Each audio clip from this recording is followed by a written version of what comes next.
Reyna bara ekki vera að mæla það mikið. Já, hvað segir þið? Og reyna að vera svolítið alvarlegur. Þetta ekkert gamanmál sem við erum hér. Nei. Blessaðu Jón. Já, sælir, það vantar miðun og skjáin, ég skil vel að þið viljið ekki hafa með þar. Hóla. Nei, svona þetta bara, þú myndalegur skikir á okkur hérna. Ég býð það bara gott kvöld og velkomin í Bjórkastið. Hjá okkur Huginn Þór Gretarsson. Svona eins konar aðgera sinni og sérstakur baráttumaður gegn ofbeldi gegn karlmönnum. Hann hefur, mætti segja sért karlréttinda sinni, það ekki óhætt að segja það eða? Baráttumaður fyrir réttindu karlmanna, jú. Já, það hljóma betur. Já. Og þú er stofnað samtök sem heita Daddy 2. Já, sínum tíma.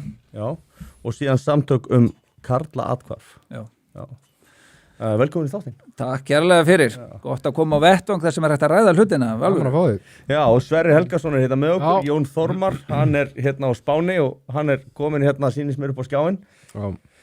Ég ætla bara að spyrja áhörður hvort það heyrist ekki alveg örugglega sæmilega í mér áður en við höldum áfram. Ég heyri allavega vel í þér.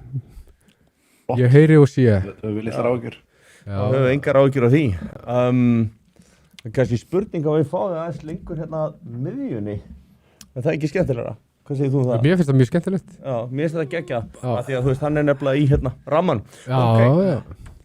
Heyrðu, hvað við að byrja? Ég hef einu sinni sagt að ég væri með andlit fyrir útvarp og rödd fyrir dagblað, þannig að þetta hentar heldur vel. Rödd fyrir dagblað, það þetta mjög gott.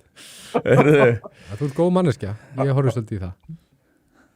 Já, þú ert aðalega að horfa í karakterinn. Það sér það allavega á konunum sem þú velur.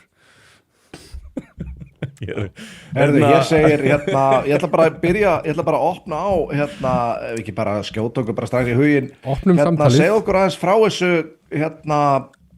hvað þú hefur verið að gera. Þú sagðist það var stofnað bæði samtökum karla athvarf, Daddy 2. Skulum bara renna þess yfir fyrir þá sem ekki vita, hvað þetta? Hvað þessi hlutir? Akkurat. Sko, það mér var svolítið gaman þegar þú settir, fyrir ekki félagar. Herðu, það mér svolítið svona gott þegar þú sagðir að ég væri aðgerðar sinni, sko, af því að menn ætla sér það ekki, ég er rifinn inn í þetta. Ég stofnaði Daddy 2 af því að ég neyðist til þess, ég í forsjárdeilu, barninu mínu var rænt og ég vann mál hann út í Finnlandi, það skila stráknum en ég bara byrja að labba á veggi sko hérna heima og var ég rænt eða ekki? Já, skilur það betur fyrir hlustendum? Já, það þannig að hún nemur barnið á brott og eins og ég segi Ísland paradís barnaræningja, við sjáum það eins og mál Hjördísar Svan og Eddu Bjarkar og svo framvegis, það fá fullan stuðning, en ég vinn málið út í Finnlandi og hún sendið baka, staðfest að hún búin að nema barnið á brott og svo kem ég henni heim og þá byrja bara kerfið að vinna gegn mér bara alveg svo og þá fyrir ég að sjá alla þessa feður í sömu anskotan stöðunni sko bara í einhverju helvítis rugli það ekki hlustað á sýslumaður heldur reiðispistla yfir þeim og dómstólar bara sko við sáum tölfræði frá Alþingi þetta var 98,2%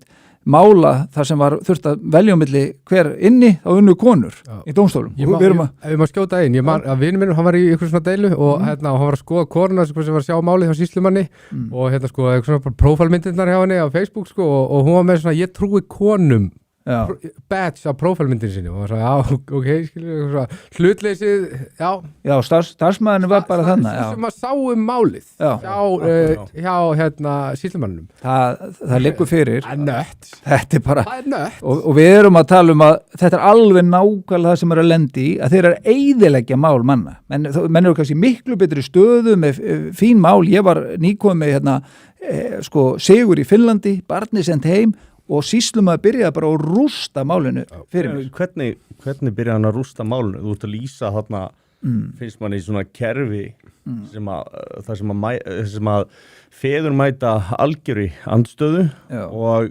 mæðurum heilt, það svona það sem þú ert að segja, sem í rauninni brot gegn börnum. Því að þau hafa jafnan rétt til begge foreldra. Akkurat. Og hvernig fannst þér þetta vera með sýslumann, hvernig var hann eyðileggja fyrir þér? Hann bara braut lög. Þetta var þannig að ég var með lögheimilið og þeir vitið að talað mæður og svo oft, það með 90% tilfellar með lögheimilið og miklu sterkari réttastöðu. Ég var með lögheimilið. Ég fer þarna og samkvæmt lögum á sýslumar úrskurða að lágmarki helmingsumgengni til lögheimilisforeldris. Þannig að ég var með þokkala flotta stöðu, ferðan í gang og það verður að vera sátta meðferð og ég bara treysti því. En að því að barsmóðurinn minn byrjar að fá þannig stuðning frá atkvarfinu, kvennatkvarfinu, þá kemur tilbaka nýdæmdur, dæmd fyrir að nema barni brott, að þá neyðist ég til að gera eitthvað tímabundið samning. Ég bara, ég ætla að fá að hitta barnið mitt eitthvað. Hún er bara fer huldu höfði og ég vil fá að sjá barnið mitt eitthvað. Ég átti að fá það afhent, ég fékk það ekki afhent eftir enn dóm.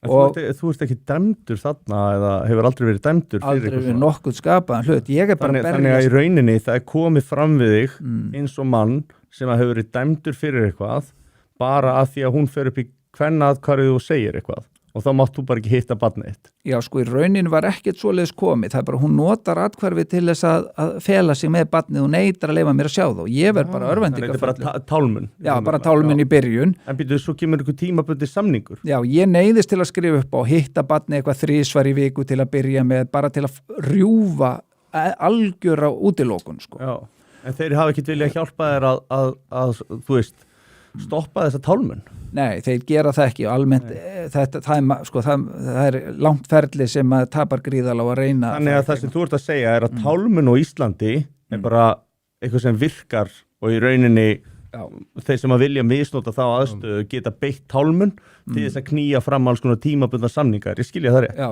ég segi oft, dómstólar verðlauna tálmanaforeldri. Það er bara þekkt. Og ég hefði kannski betur beitt sömu aðferð seinna í ferlinu en ég gerði ekki að því ég hafði bara miklu meiri virðingu fyrir barnun en svo að fara að taka í hináttina. En feður sem gera þetta hafa nú oft ekki verið verðlaunaðir. Það er meira mæðurnar. Nei.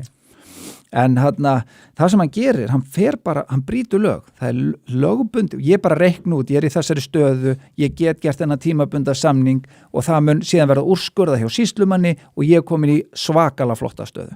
En það sem sýslumanni gerir, hann sleppir lögbundinni sáttameðferð. Þetta er bara bannað, bara hrein og klár lögbrot framinn að sýslumanni. Já. Og þetta gera þeir og þeir bara, með einu pennastriki þá rústa þeir réttastöðu minni. Allt í hún er ég búin að semja mér einhver pingulítil umgengni sem átti að vera virt í einhverja 2-3 vikur og var bara út alveg þangað til úrskurðað í málinu mínu. Þetta var algjörlega... Það er það langur tími.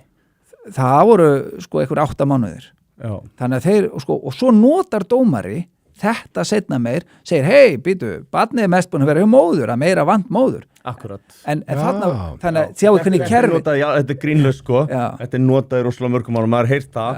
Fyrst þá komið með tálmun og svo fáður að njóta tálmurinnar af því að þá er sagt já, nei, hún þekki náttúrulega ekki pappan, af hverju í anskotanum haldið að það sé. En hvenær... Þetta er bara eins og að vera á síru, einhverjum anskotum, hvað er að gerast í þessu? Hvenær var þetta? Þetta var árið 2017 minni mig, þetta var svolítið síðan. Okay. Já. Og ég stopnaði þarna 2018 eða 2017. Hefur mikið breyst? Nei, og við erum að sjá miklu verri stöðu og vissum stöðum í samfélaginu gagnvart karlmönnum. Og en ég hef séð þó í dómsmálum hefur aðeins lagast en þó alveg gríðalegur halli. En svona til þess að klára þitt mál, þetta fer þá á endanum fyrir dóm? Já. Og er dæmt þér í hag? Nei, það er eftir að barninu haldið svona frá mér og ég gæti ekkert gert og þetta fer fyrir dóm þá eru notaðar rangar sakagiftir, sjáðu til. Það er borið upp með ofbeldi og hún fær þarna RÚV, ríkissjónvarpið í lið með sér, kvennaatkvarfið kemur með henni og ótrúlegt. Ég myndi okkur að vera í þessari stöðu. Þú ert einstaklingur, það er búið að brjóta á þig, það er búið að ræna barninu, það er búið að staðfesta í Finnlandi, það sendi baka sýslumaður rústa réttastöðinni, ég kærði til yfirvalda og þeir tók undir að hefði verið brotið lög, en dómari lét þetta bara rúlla svona áfram og neitaði rétta kútin, svo notaði hann þessi brot og þessa stöðu sem hann sjálfur festi í sessi til þess að dæma. En út af því að það var notað ranga sakagiftir. Þegar ég fæði þessa stefnu í þessu forsjómáli ég var bara vesti nýðingur sem hugsast gat, en seinna meir þá kemur í ljós að þetta eru náttúrulega lygar, af því að barsmóðir minn sjálf dróði þetta tilbaka, lögfræðingur hennar hefur skriflega játað á voru ranga sakagiftir, segir það bara verið tungumál og örðuleikar. Já, hún er erlend, hún er finnsk. Hún er finnsk. Ég sá niðurstöðunar mitt. Já, ég sýndi þetta. Bara fyrir hlustendur hafa þá. Já, takk. Takk fyrir að skerpa á því, en hún er hún dregur þetta tilbaka Já, mestu leiti, já. Já, og þá kemur í ljós að þú er ekki beitt hana kannski ofbeldi, það var það sem hún sakaði Já. eða hvað breytti það þá niðurstöðu dómsins forstjórunar og forræðis? Nei, sko, dómari endurtök, hann þekkir ekkit það sem var að gerast í málinu. Þetta kemur fram í lykilgagni málsins, dómskvatu matsmaður, tók við hann viðtal, hún viðurkenndi að vera ekkert líkamlegt ofbeldi, ekkert svona og jari, og hún er reyndar að flökta með sögurnar og einhverju öðru þarna, en dómari þekkir þetta ekki. Hann bara skrifar, hann er sakaður ofbeldi og líkamlegt ofbeldi, því hann er ekkert búin að skoða gögn málsins, alveg sama. Hann er bara að dæma út frá þessu stefi, sko, sem þeir eru að gera. Þeir geta blindandi, það er sagt í Þannig í rauninni, þegar hún nemur barnið á brott að þá væntanlega segir hún að hún gerir það út af barninu. Hún er að ræna barninu að því að þú er svo hættulegur. Nei, hún segir það ekki eins og Nei, sko, málið er að þegar hún bara rænir barninu. Hún sagði bara þetta er bara réttu minn að flytja hann út og hún fullyrti að ég væri búin að leyfa það og fekk okkur vitni til að bera vitnisbörðum það í Finnlandi, þetta fólk sem ég hef ekki talað við í 1 ár og ég sýndi bara fram á það og dómurinn bara sagði, herðu, hann er ekkert búin að vera í neinu samskipti við þetta fólk, þannig hún var byrjuð að ljúga þarna, en hún sagði þetta ekkert neinar ásakanir þar ofbeldi þó að sé líkil ástæða þess að hún hefði getað unnið. Þannig að það sem þú ert raunverulega að segja okkur er það að ólíkt Norðurlöndunum, þá eru barnarán lögleg og velunnuð á Íslandi. Það eru það. Þetta er eina málið, svona hagmál, þar sem barnaræningi sendu tilbaka og vinnur forsjá og ég var sviftur, þolandi barnsránsins var sviftur forsjá, að því hún hafði náð að fá þarna fjölmiðla með sér, náð að fá fullt af einhverjum brjáluðum MeToo hugsjónabilgju konum og éðust bara allir á mig. Sem að einmitt Helgi Ratn hérna, sælla minninga í þætti og okkur talaði að þeir hafi gjössanlega prjónað yfir sig og hann hafi tekið þátt í því einmitt og svona bara svona eiginlega afsökunar á því og margir hafa tekið undir þetta með honum og maður náttúrulega bara fagnar því að fólk sjáu svona ljósið en Starfsmenn Ríkisútvarpsins eru náttúrulega bara með ákveðna narratífi sem þeir eru að keyra í gang, þeir skeita engu sannleika. Þetta eru bara það eru rosalega mikið að aktivistum einmitt hjá RÚV. Við skulum hafa svolítið í huga líka, nýlega var skrifuð grein sem að Huginn tætti svolítið í sig af henni Auði Önnu sem að ég er nú búin að bjóða í þáttin til okkar ásamt Maríu Hjálmtýsdóttur. En hún þá einmitt talar hún, gefur hún í skil að þú sért ofbeldismadur og ég, veistu, ég man eftir þessu á sínum tíma þegar meðal hans láku skjöl eða skjáskot út úr þessari grúppu á hann kallað feminista skjölin á sínum tíma. Þetta var viðbjóðslegt nýð sem var verið að hafa þig og fleiri þarna inn í þessum hópum. Það var verið að óska eftir henni Ingibjörgu Kjartansdóttur sem er annar ritstjóra eða eigenda Stundarinnar. Getur þú ekki græjað eitthvað svona? Og þú veist, ég get græjað svona og konurnar inni, þetta er eitthvað ógeðslegasta persónunni sem ég var bara séð á ævinni. Þetta var viðbjóður að sjá það sem var verið að segja þarna. Þetta var skipulagt ofbeldi, eineltis ofbeldi, þær hópuðu sér saman og það kom nú og bað mig fyrirgefningar einn af þessum konum sem tók þátt í þessu, hún sagði bara, herri, ég var bara á slæmum staði í lífinu, ég bara tók þetta út á þér. Það eru flestar. Já, það er þannig, þetta er auðvitað fólki líður eitthvað illa sem tekur upp á þessu, en þetta er stór og þetta hefur áhrif. Fólk trúir þessu öskri á samfélagsmiðlum. Mannesku sem líður vel tekur ekki við þessari hugmyndafræði, þessari ríkjandi libba hugmyndafræði. Þetta er, þú veist, það þarf að vera eitthvað svona vanlíðan í gangi til þess að menn kaupi þetta.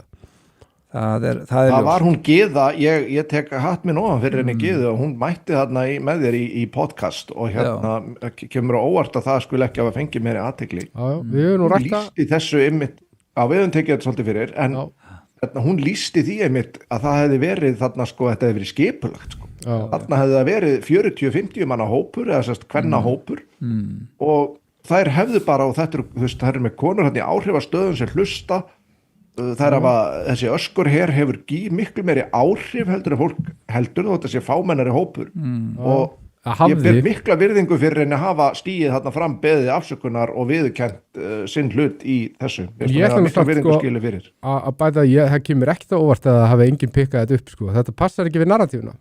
Það narratífa í gangi og það verið að keyra hana í gegn og þetta bara passar ekki við hana. Þannig að skeytingaleysi íslenskra fjölmiðlamanna gagnvart sannleikanum er algjört. og fjölmiðla nefndar, hún veriðir ekki réttindi, andmælaréttur er tryggður í fjölmiðla lögum og ég hef alltaf reynd að fá að svara fyrir mig. RÚV tók þátt í þessum árusum í byrjun, fengu kvennaatkvæði og hana grátandi þarna og alveg svoleiðis rústa mannorðið mínu. Ég bað bara að fá að svara, var engin frétt í þessu, ekki neitt. Sama með stundina, gott hjá þér, Jón, segja að nefna þarna með hana Ingibjörgu. Þannig er ritstjóri Stundarinnar mætt til þess að rústa mönnum, hún tók þátt í því og Eva Hauksdóttir skrifaði góða grein þar sem hún fór yfir að þeir voru með upplýsingar sem sanna að það sem þeir byrtu eru legar en þeir neituð að laga greinina. Sko eitt finnst mér þegar þetta eru frjálsir einkareknir fjölmiðlar ef hægt að kalla Stundina eða Heimildina frjálsa en skiptir ekki máli en mér finnst sko hérna Ríkisútvarpið hefur ákveðnum skildum að gegna gagnvart þjóðinni svona ætti að hafa ákveðna skildum gagnvart þjóðinni og sem að þeir eru náttúrulega að bregðast og það finnst mér vera svo miklu alvarlegra að við erum að borga, það er að borga fyrir þetta, við erum að borga þennan nefnskatt í hverjum einasta mánuði hverju ári og við fáum ekki báðar hliðar á neinum málum, við fáum bara þessa narratífu og hún er bara kerið í gegn og þetta er sorglegt að hvað standardin er orðin lágur og sorglegt að fjölmiðlunum þegar leitað er eftir því að þeir taka stöðu með þessu. Þar eru sömu feminista sjónarmiðin varaformaður nefndarinnar þar í fjölmiðlanemnd var í MeToo bara klappstýra þar, María Rán búin að vera hjá lögreglun og fleira og þetta gegnsýrt í öllu samfélaginu. Þetta er í öllum stofnunum öllu sko. En það sem er gerast með fjölmiðluna er að af því að þeir eru að halda þessari narratífu og hún er alltaf að brotna meira og meira að þetta mun bara valda því óhjákvæmilega að menn munu fara að leita upplýsingum eitthvað annað. Og það er það sem er að gera og þetta grefur náttúrulega undan þeirra tröst. Og tröst til fjölmiðla er bara tilfinnanlega að minnka og þeir eru bara einhvern veginn, það er svona eins og, þú veist, það er leikrit í gangi og eitthvað svona leiksýning og þú veist, þetta er pínu svona eins og leiksýningin sé ennþá í gangi en það er allir hættir að horfa, leikarnnir eru ennþá upp á sviði, það er bara svona fjölmiðlarnir á Íslandi í dag. Já, og þau eru svo hrókafullir, þessi fjölmiðlamenn, að þeir get ekki séð þetta. Það eru allir búin að kolla búlsið, allir með eitthvað snefila gagnrýni hugsun. Rosalega margir, það er eiginlega bara svona ákveðin hópur kannski 55 plus sem er ennþá bara dálitur sem að ólust bara upp í það væri hægt að treysta stofnunum þú veist og fleiri svona svo háskólanum og svoleiðis en þetta kemur náttúrulega líka mikið til þaðan það er náttúrulega verið að ala á ákveðina hugmyndafræði úr háskólanum sem að kemur beint inn í alla stjórnsýsluna. Algjörlega, við sáum nú nýlega bæði þetta með að er ekki örugglega verið að ganga frá þessum mönnum eða hvað það verður daginn og svo sjáum við núna bara fyrir viku eða tveimur þá voru jafnréttisdagar háskólana og það var bara myndefni voru allt konur og fyrsta opnuna við það var einmitt, það var alltaf eitt út kommentinu mínu ég sagði, hvað segir jafnrétti jafn mikið og 3 konur að tala saman í Bergmannselli og það var bara engin sem að gat leyft þess að vera þarna og transkona frá Malaví kemur með erindi og eitthvað svona. En þetta er svona, þú sendir líka á mig hérna frá 112 ég hvet fólk til þess að fara inn á 112.is og skoða það. Það er alveg skelving.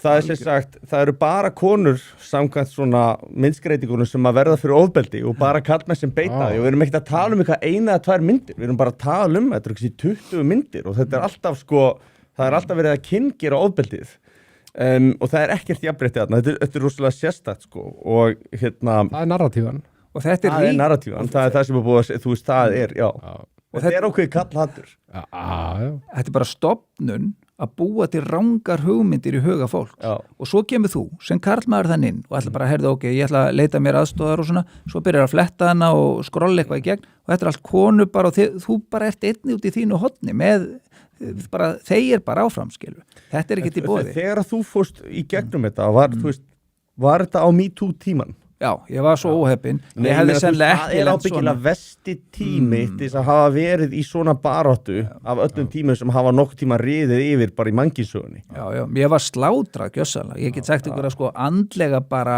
var ég tekina. Sko, ég myndi ykkur og gefið ykkur í nokkra sekundar ég sé saklaus maður. Ég geng þannig í gegnum þetta. Barninu mín er rænt. Ég bara gjörsamlega bara nötrand úr áhyggjum. Ég fer út í dómsmál. Ég vinn þetta. Svo bara byrja ég að ganga veggi hérna bara búm og svo bara ekki nóg með það, þá bara ræðst sko ríkisfjölmiðlinn á mig og stundin, þetta er bara hvað er í gangi, þetta var aðalfrétt og þetta var 10 fréttum aftur og ég reyna að fá að svara, nei Sigurður Hagalín, bara þú færði ekkert að svara. Það á ekki að gefa ofbeldismönnum orðið. Ég ætla að fá myndaðalinn hérna aðeins á okkur Sverri og hérna Ólafur, tæknimaðurinn okkar, Ólafur allra landsmanna, hann allra Já. Óli, hann var brjálaður í kallan Ólaf en hérna Hverjum að beða settu myndin á okkur hérna, með tæknimann.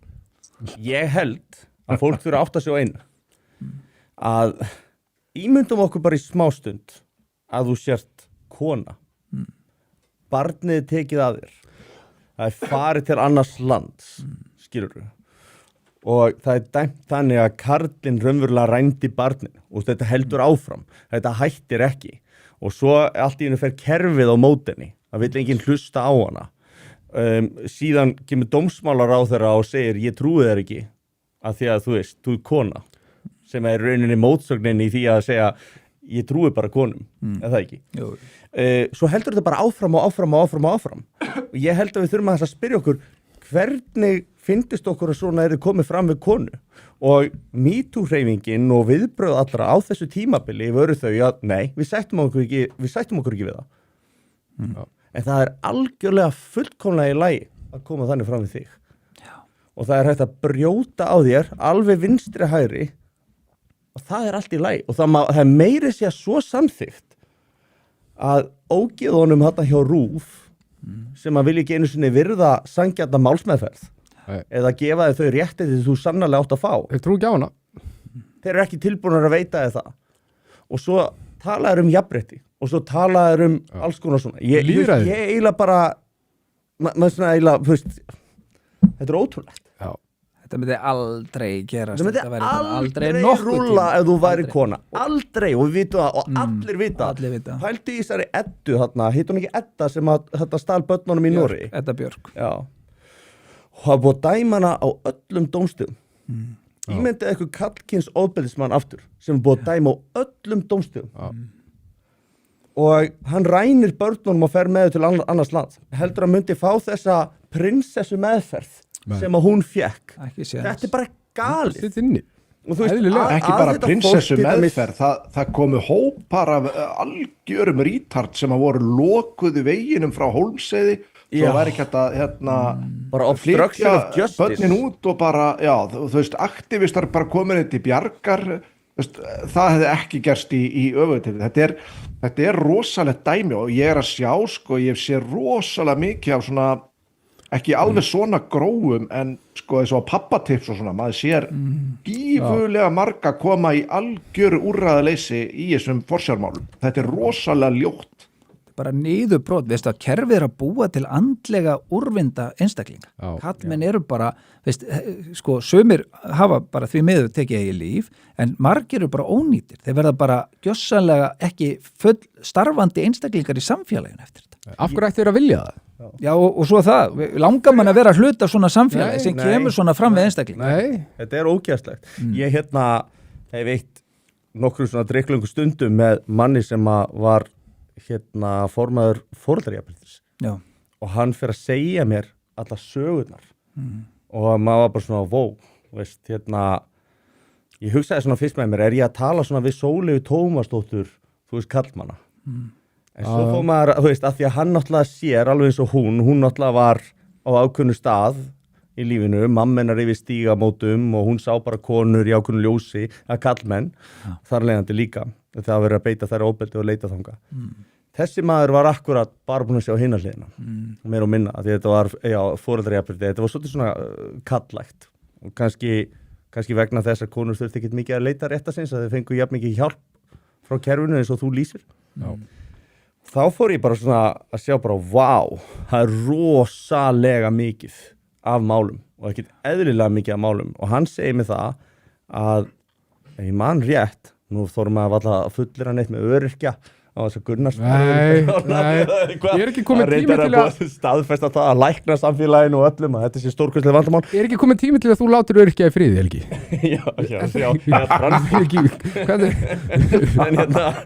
En nú er það líka sístækkandi hópur þannig að þú veist, þetta er hópur sem er í exponential stækkun þannig að þetta heldur svona áfram. Ég sé bara minni hluta hópur. Já, þá ert þú að fara að enda bara með halva þjóðina á móti þér, sko. En allavega, það var tala sem hann nefndi að helmingur kallmanna sem að væru á ættu börn með íslensku konum og hefðu farið í forræðisteilu og væri komin á örorku. Já. Maður var alveg bara svona, nú er þetta ekki skýrsla sem hefur verið gefin út en þetta eru svona tölur sem hann nefndi og sagði við mig að þeir hefur verið að sjá og ég ætla að segja bara það að þetta er ekki skýrsla, ég er ekki vitni hvað sérstakt, þetta er bara svona nefni bara svona blákalt. Mér skilst líka, ef við maður skjóta Ef það er þannig, þá er þetta alveg bara svona, wow, það er rosaleg prósenta sko. Mér skilst líka, ef við maður skjóta að þetta sé skynsamlega fjárhagsleg ákvörðun að fara yfir á örorkubætur. Já, þú losnar við ákveðnar kvaðir. Já, út af því að þú þarft ekki að vera nema bara örlítið yfir meðalaunum, þá ertu farin að borga 1,5 meðalög og í rauninni þröskuldurinn er svo lítill, þannig að það er þá kannski bara 200.000 kall og ef þú ert á örorku þá greiðir ríkið þetta fyrir þig, þannig að það er bara bónus upp á 500.000 í launið. Já, þetta er bara beinn hvati til þess að fara á örorku. Þetta er náttúrulega skattfrjálst. Já. Þó við séum ekki með rannsóknir á þetta, þá erum við með rannsóknir og tölur að feður einstæði feður í meðlagsgreiðslum eru veststaddi hópurinn á Íslandi í dag, var aldrei fjallað þetta þannig. Þeir eru í algjöru höngi, þeir eru oftast gjaldþrota og fleira, en svo sjáum við bara dæmin hitt að þeir eru, ég veit marga sem eru komin í andlega orðnir öryrkjar eftir þetta, margi bara niðurbrotnir, maður vissi það sjálfur, maður bara Hvernig leið þér andlega? Varstu djúpt niður? Já, ég lá bara lamaður. Gjössanlega, bara stundum, ég hafði spilað tölvuleiki þegar ég var yngri og ég hafði ekki spilað tölvuleiki eitthvað 10 ára eitthvað, svo bara settist í sófan, ég var bara alveg búinn og ég þurfti bara að hverfa frá veruleikanum og byrjaði að spila hana Apex tölvuleiki, eitthvað skotleik, bara til að bara hugurinn adrenalín og keyra bara inn í eitthvað aðra vít, sko. Og svo fóru líkamlegu, ég fóði eitthvað ofsakláða, það er bara allavega, það er bara gjössanlega, þetta er svart að hrynja hrundi bara allt með þessu andlega þetta er rosalegt að lendi það er nú svona sterkt merki það er mitt að ónæmiskerfið og bara streitan sé að drepa ónæmiskerfið hjá þeirra og byrjar að fá alls konar sjálfsónami, kláða og annað en það fór, en ég lendi fleru í framhaldi, þetta er miklu meira en að segja og svo heyrir maður þessar konur gera núna lítið úr þessu að tala slaufunamenningin sé ekki neitt og þessi kallar koma bara aftur og eitthvað svona kjaftaði. Svo er svo fyndið að sko þessi málflutningur að vilja bara láta trúa sér og svo er engum trúað. Hætti þá að ljúga ok, við vilt láta trúa hætti að fokkin ljúga þetta fokkin idiotin. Hætti þá að ljúga þetta fyrir einfalt sko en þú veist hætti að verðluna legar, en gleymum ekki, mér langar að skjóta einmitt þetta finnst mér svo gríðarlega alvarlegt að sama lið og stígur þarna fram og segir, hvað þetta greinir að slaufunamenningin og ekki svo alvarlegt, menn koma nú tilbaka eftir þetta og eitthvað svoleiðis, þetta er sama helvítis pakkið og að kvart yfir einhverjum microaggressions, þú veist, ef þú situr klofvega, þá er þetta manspreada, það er ofbeldi, en að slaufa einhverjum að reyna að eyðileggja líf saklausra manna og biðast aldrei afsökunar að því, það er bara fínt mál, það er ekkert að því. Að menn komi tilbaka, bara að menn séu bara að lifa lífinu sínu, þeir séu ekki bara í einhverju eilífu fangelsi skammar og sektarkenndar út af einhverju atriði sem að gerðist mögulega ekki. Það er krafan einhvern veginn, að menn verði bara svona lamdir hundar með skotti á milli lappana. Það er krafan frá þessum feministum. Það er ekkert að fara að gerast. Og spáði í valdsýkinu sem býr þarna bakvið, þú yðar í skinninu yfir að fá þetta vald, yfir að taka líf manna og svona vera einhvers konar dómari og böðull, þú veist, og ákveða það bara að þessi maður, nei, hann er ekki búin að yðra snó fyrir minn fucking smekk. Hann skal bara húka hann út í hotni til eilíða, hann til ég, þessi ógeðsli egoisti sem að á greinilega ekki að fara með völd af neinu tægi, ég er ánægð. Spáði þessu hugafari, spáði geðveikni. Það er náttúrulega þetta er líka lögleysa, af því að þú veist, það er rauninni engin mörk, það er bara þangað til að okkur þóknast. Þetta er svona, þú veist, þetta er lögleysa, þú veist, þetta er bara svona, þetta eru svona geðþótta ákvarðanir að þeirra hálfu til þess að ákveða hvenar það má taka því sátt og hvenar ekki, þú veist, þetta er náttúrulega ákveðin valdníðsla. Og þetta er líka sá hópur í samfélaginu sem er sko sjúkastur af svona hefndarþorsta, þannig að þú veist, það er enginn að fara að fá að gera neitt skil ef þær fengi að ráða sko. Fyndi og skuli nefna, hefur kynnt tölfræðina sem sagt mismunum milli karla og kvenna hvort að þeim finnist í lagi að beita þeim þá sem er að öðrum pólitískum skoðum ofbeldi. Nei. Það er engin hópur í Bandaríkjónum sem er líklegri heldur en vinstri sinnaðir sem basically demokratar í Bandaríkjónum og þeim fannst það fullkomlega réttlætanlegt. Kallmenn voru almennt mikið minna vók, þeir vildi fylgja meira prinsipum en það er svona, þeim voru kastað út gluggan bara. Það fer mjög illa saman að vera vók og fylgja prinsipum, sko. Það fer bara ekki saman, bara sikkur hlutur. Já. Það er bara skilgreiningin á því. Það er svona double standard bullshit. Já, það er bara endalaust, sko. En sko þetta er í rauninni auga fyrir auga. Þetta er þannig að þeir sem túlka þetta MeToo, hugsjónabylgjan gengur bara út á auga fyrir auga. Þú vilt meina einhver hafi meitt þig, getur alveg verið satt stundum, en stundum er það bara þín túlkun og eitthvað, en þá mátt þú meiða. En þetta er til dæmis í Svíþjóð, ég fór að kynna mér, þetta er auðvitað banna þar, þeir segja bara, þú fer bara þína lögformlegu leiði gegnum kerfið, ef þú telur að hafa verið brotið á þig, ef einhver slæst út á götu og einhver lemur einhvern, þá má hann ekki koma daginn eftir og lemja þig, við trúum ekki á þetta, við trúum ekki auga fyrir auga, en MeToo er nákvæmlega þetta. Þetta er í rauninni verra, heldur, sko, auga fyrir auga kemur sem lög í lögmáli Biblíunni og að við fer aðeins í Biblíuna, að það sem var fyrir það var í rauninni miklu meira, sko, ég tek eitt auga og það er bara auga pluss handleggur pluss fótur. Já, það var hefndarkúltúrinn, sko. Þarna voru þeir að segja, þú mátt hefna þín, en þú mátt ekki hefna þín fyrir meira heldur en það sem þú lentir í, þetta kemur Jesús með náðina. Þetta er enda góður punktur, ég hafði ekki hugsað þetta svona, því þetta gengur miklu lengra heldur auga fyrir auga. Þú ert í raun að taka í lög 1776, það Hammurabi í Babylíu konungi, ég man rétt. Jú. Já, ég ætlaði að fara að segja það. Ég vissi það alltaf að bæta þig við.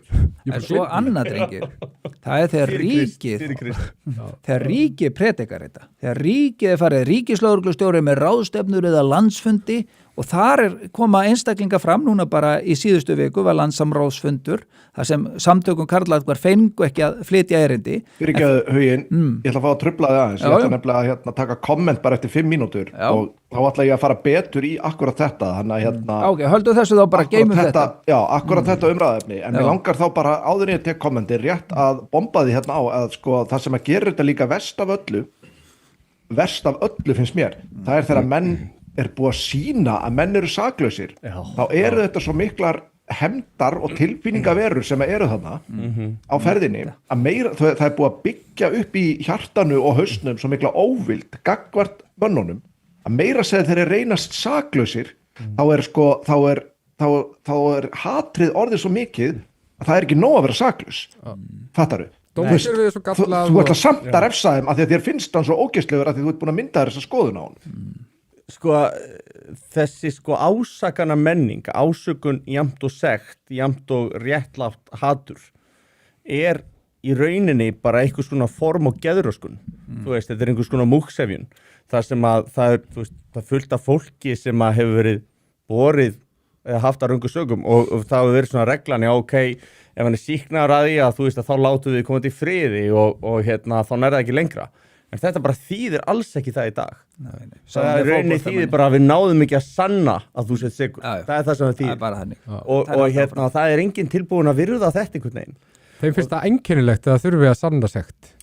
Já, og svo líka, það er rosalega sérstakt í lögunum. Ég las rannsóknir, kynnti mig svolítið eftir að það var sagt að 98% kvenna segði satt. Þá var ég alveg bara, það er nú ekki alveg samræmist ekki alveg því sem ég þekki.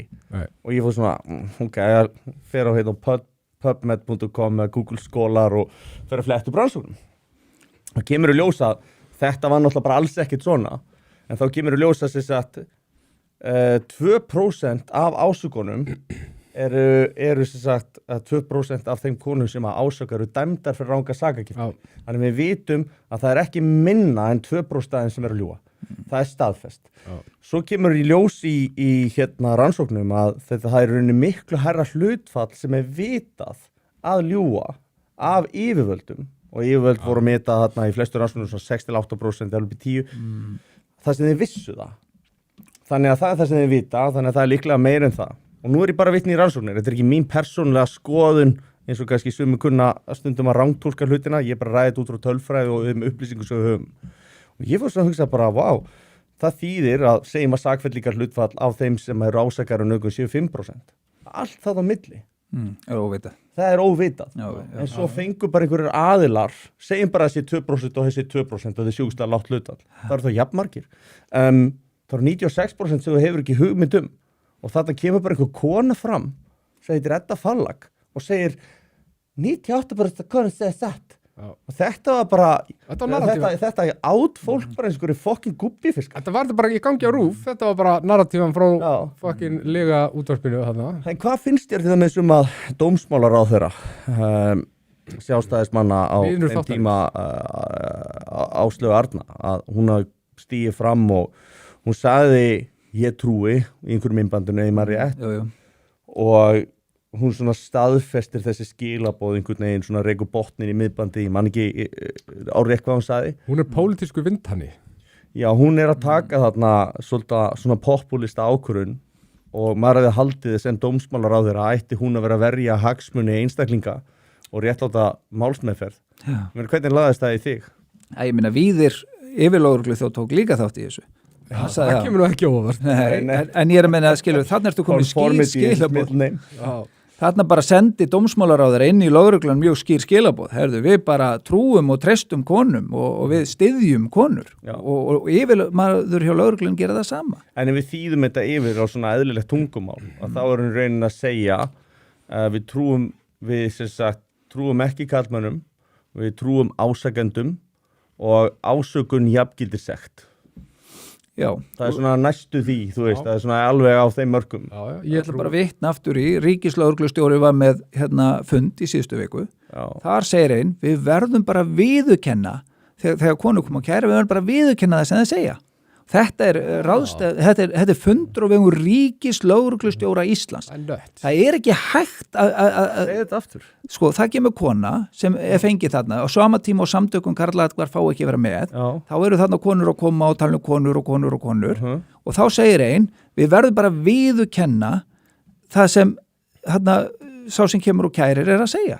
Sko, kerfið er bara viðurkenna þetta. Hvernig veröldinni? Já, það er bara á gangast við því. Já, bara gangast við því. Og svo sagði önnur. Hjólum í þetta bara, ég ætla að taka bara kommenti núna snakvast, þá getum við tekið þetta bara, þurfum við ekkert að vera að halda aftur á okkur í þessu umræðefni, vegna þess að þetta er eitt af umræðefnunum sem að er ekki minnst ástæðan fyrir ég bauð okkar manni hérna. Þannig að hjólum bara í þetta hérna og þá segir hún Ína Stenke, ég þarf að spyrja hvernig maður ber þetta fram, er það Stenke,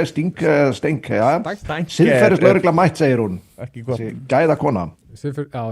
Já. Svo segir varifótum siðferðislöggun í Íran vantar vinnu, væri mjög góður í samstarfi við sósíalistaflokkin. Eldur býður okkur góða kvöldið, Björnin sá miklu meistari, hann segir góða kvöldi herramenn, ákveðin öryggistilfinning að hafa ykkur á skjánum aftur. Þetta er öryggisatriði að þetta hlaðvarp í gangi fyrir framtíð þjóðar. Þetta er eiginlega þjóðaröryggismál. Þetta er þjóðaröryggismál, þetta er alveg hárrétt. Já, fyrir að verða það. Herðu, Holy Thunder King segir hefði verið geggjað að drekka hvíta orku og borða lugkeks í dag, en ég held að kasti það á föstudaginn og borðaði svo nammi mitt á laugardaginn. Já. Hann hlýtur að læra af reynslunni. Já, þetta fer að venjast. Hann er vanafastur. Mjög. Herðu, Eldur segir Helgi vel vopnaður í kvöld, þessar byssur. Já. Ég er með leyfi fyrir þessu. Þetta er ekki ábætt, þetta er minnumáttarkendina. Þá segir Holy Thunder King, passið ykkur strákar, Eldur er greinlega graður í kvöld. Herðu, Pulsifer segir, gott kvöld kæru vinir, vil byrja á að þakka Sverri fyrir þrotlausa baráttu og X gagnvart siðafárni í kringum kaþólsku kirkjuna og séra Jakob Rolland við... Takk fyrir þetta. Já. Við munum hjóla í það á eftir. Kannski nefnið þetta á eftir. Já, það gæti verið að Sverrir vilji eyða 1 eða 2 orðum í þetta. Já, mögulega. Eitt eða 2 mjög hvöss orð. Takk fyrir þessi orð. En Sindri Jóhansson segir það á ekki að leyfa hagsmunasamtöku regnboga dildó stefnunar að heimta röðrungur rannsókn á næstæsta trúfélag landsins út af trúarsannfæringu pressins. Sammála því. En þá kemur hérna spurning sem Helgi er búinn að svara, það sem að Björnin segir, ég ætla rétt að vona að Helgi sé með byssuleyfi fyrir þessum guns. Ég reyndar ekki með, þú veist, byssuleyfi, en þurfum að fara að græða það. Já, Skjóta. það hefur verið voðalega erfið til að leyfa mér að fá skotofnarleyfi sko, ég veit ekki hvað Við finnum út úr svo því. kemur hérna spurning til Hugins. Hefur einhver blaðamaður sýnt máliðinu áhuga og fjallað það á hlutlausan máta? Það er frábær spurning. Já, það sem betur fer og akkurat hérna eins og þið segið sko, þið eru að sko koma í veg fyrir algjörðaþökkun. Það eru þessir vettvangir, alveg frá því að Frosti var á Harmageddon og hann heldur áfram hér með þetta flotta batteri, að þá fór ég 2-3 viðtöl þangað, útvarpssaga, nútíminn. Þetta er eiginlega bara það sem að bjargar fjölmiðlum á Íslandi, alveg. Það er eiginlega, þú veist, og gíslega skrítið að segja, en þú veist, já, útvarpssaga sem að margir einmitt er að fordæma. Maður segja sjáta þetta útvarpssögu. Já. Er það í lagi? Það er kannski ekki fyrir. Ég vil bara segja Halleluja. ég vil bara segja sjáta takk Já, bara fyrir velunni störf. Og hérna, og svo náttúrulega Frosti. Já. Sem að náttúrulega gerir þetta batteri hérna sem að við erum að taka upp hjá og hérna hefur skotið yfir okkur skjólshúsi og hérna, þú veist, já, við erum í rauninni bara andspyrnurhreyfingin. Það er bara það. Vívalar resistans. Svo má nú hafa fréttina með líka. Hún Magga er alveg að gera hluti. Hún er alveg, hvað sem enn deila á allt þetta og umdelti, þá er hún að kasta inn hlutum sem eru bannaðir annars staðar. En svo sjáum við bara... Við vorum einmitt með Ernu Ír hérna í þætti sem að var að skrifa meðalans þar. Já. Og þær voru að taka svona óhefbundar nálganir og voru að segja oft hliðar á málum sem að eru ekki sagðar og einmitt mikilvægt. En höldum áfram. Þetta er þess að þeir 3 sem að gáðu þeir tækifæri til að koma þínu á framfæri. Það er ekki MBL. Gefa gerði þetta í upphafi að byrta smá. Já. Og það má nú alveg nefna það. En þeir hafa verið svona í báðar áttir en hafa alveg gert aðeins af þessu. En þetta eru þetta hliðarmiðlar svolítið. Við náum ekki sömu útbreiðslu og þegar þú ert tæklaður og tættur í því að rúf og færði ekki að svara á sama vettvangi, þá átti ekkit möguleika að það kemur eitthvað svona smá kvísl á hliðarnar, en þetta eru þeir fjölmiðlar að styrkjast. Á þessum tíma var broadcast ekki til, útvarpssaga, 1 viðtal eða 2, en þetta dugar ekki til að laga, sko. Og ég get sagt... Voru nútíminn og fréttin starfandi þá? Fréttin var á þessum tíma, en nútíminn er enn að byrta flotta greinar sem varða þessi mál, sko. Já. Þeir einmitt skrifa akkurat greina þar sem er ekki sagðar. Já. Það er svolítið verið þeirra hlutverk. Og baráttan er náttúrulega enn í fullum gangi, drengi. Það er langur vegur þar til þetta, sko, maður kynnist í meira og meira, því meira sem maður kíkir inn í þetta hennan pitt, sko, því líka rugglið og þetta eru sko 100 milljón króna hagsmunafélög sem sko þau sko býta og krafsa frá sér og eru sko grimm ef maður er eitthvað að reyna og þess vegna núna daginn samtökum karla Já, hvað kom þessi peningar, þú veist, 100 miljóna Ertu að tala ykkur sérstök félög? Já, þetta er nefnt nokkur. Já, þetta er mestumegnis ríkið er að greiða 100 miljónir til samtækum kvennaatkvarf. Þessi félagsskapur tók fullan þátt í því að nýða mannormið. Ég bara líti á þetta sem ofbeldis félagsskap sem tekur þátt í svona. Og svo er það þetta eins og... Það hlýtur að myndast einmitt innan svona samtaka ákveði hatur gegn karlmönnum og kannski ákveðin vilji til þess að trúa konum. Já. Þetta er svona ákveðin starf sem snýst það og það eru eflaust að vinna mjög gott starf. Já, mjög gott starf. Mjög gott starf og þarf starf og hérna, ég stið það. En einmitt, mér finnst bara sérstætt að þær myndi vinna gegn karlaatkvarfi eða einhverju slíku. Það er svona eins og að finnst þið það að vera það sem það er að gera? Sko, ég get fjallað Ég ætla að skjóta inn í að þú svarar Huginn. Ég ætla að skjóta því inn í nefnilega, sko, það skýtur alltaf skökku við alltaf. Þessi, maður var alltaf að tala um sko á sínu tíma, ég man eftir þetta svolítið síðan, þá var einmitt þessi umræða, er ekki að fá að gera eitthvað fyrir einmitt, svo veist, kallmenn í svipari stöðu og þá er alltaf svarið, já, gerið þið það bara sjálfir. Ok, svo er reynt að gera það og þá kemur þetta fólk og það bókstallega stendur í vegi fyrir því. Það er ekki, þarf ekki endilega að styðja en það fer í baróttu gegn því. Bara aktífa baróttu gegn því. Akkurat. Það er mjög furðulegt. Þetta liggur hjá...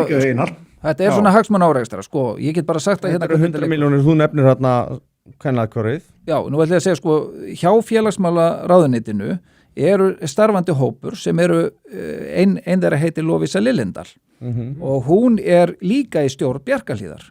og í stjórn Bjarkarhlíð að sitja með henni framkvæmdastýra Kvennaathvarfsins. Ég trú útskýrt hvað Bjarkarhlíð fyrir hlustendum. Bjarkarhlíð þolendamiðstöð sem tekur við þolendum á báðum kynjum en karlmenn hafa ekki fengið sama viðmót og konur þegar leita ángað og það eru 3 skrásett dæmi það að karlmenn mæta þarna og segjast vera þolendur og óska eftir aðstoð og þeim vísað á sálfræðastoð fyrir gerendur. Það náttúrulega, þetta þvílík höfnun og bara sleiknir utanundi bara, herðu, nei, þú ert gerandi, farðu bara og fyndu leiði til að hætta þessu. Veistu, mæti sem þolandi. Það er líka skjálfest og þetta eru lögbrot. Lögreglu kona sem situr þarna hjá Bjarkarhlíð og tekur við ákærum og allavega skráir mál að karlmenn hafi ekki fengið að nýta sér þessa þjónustu.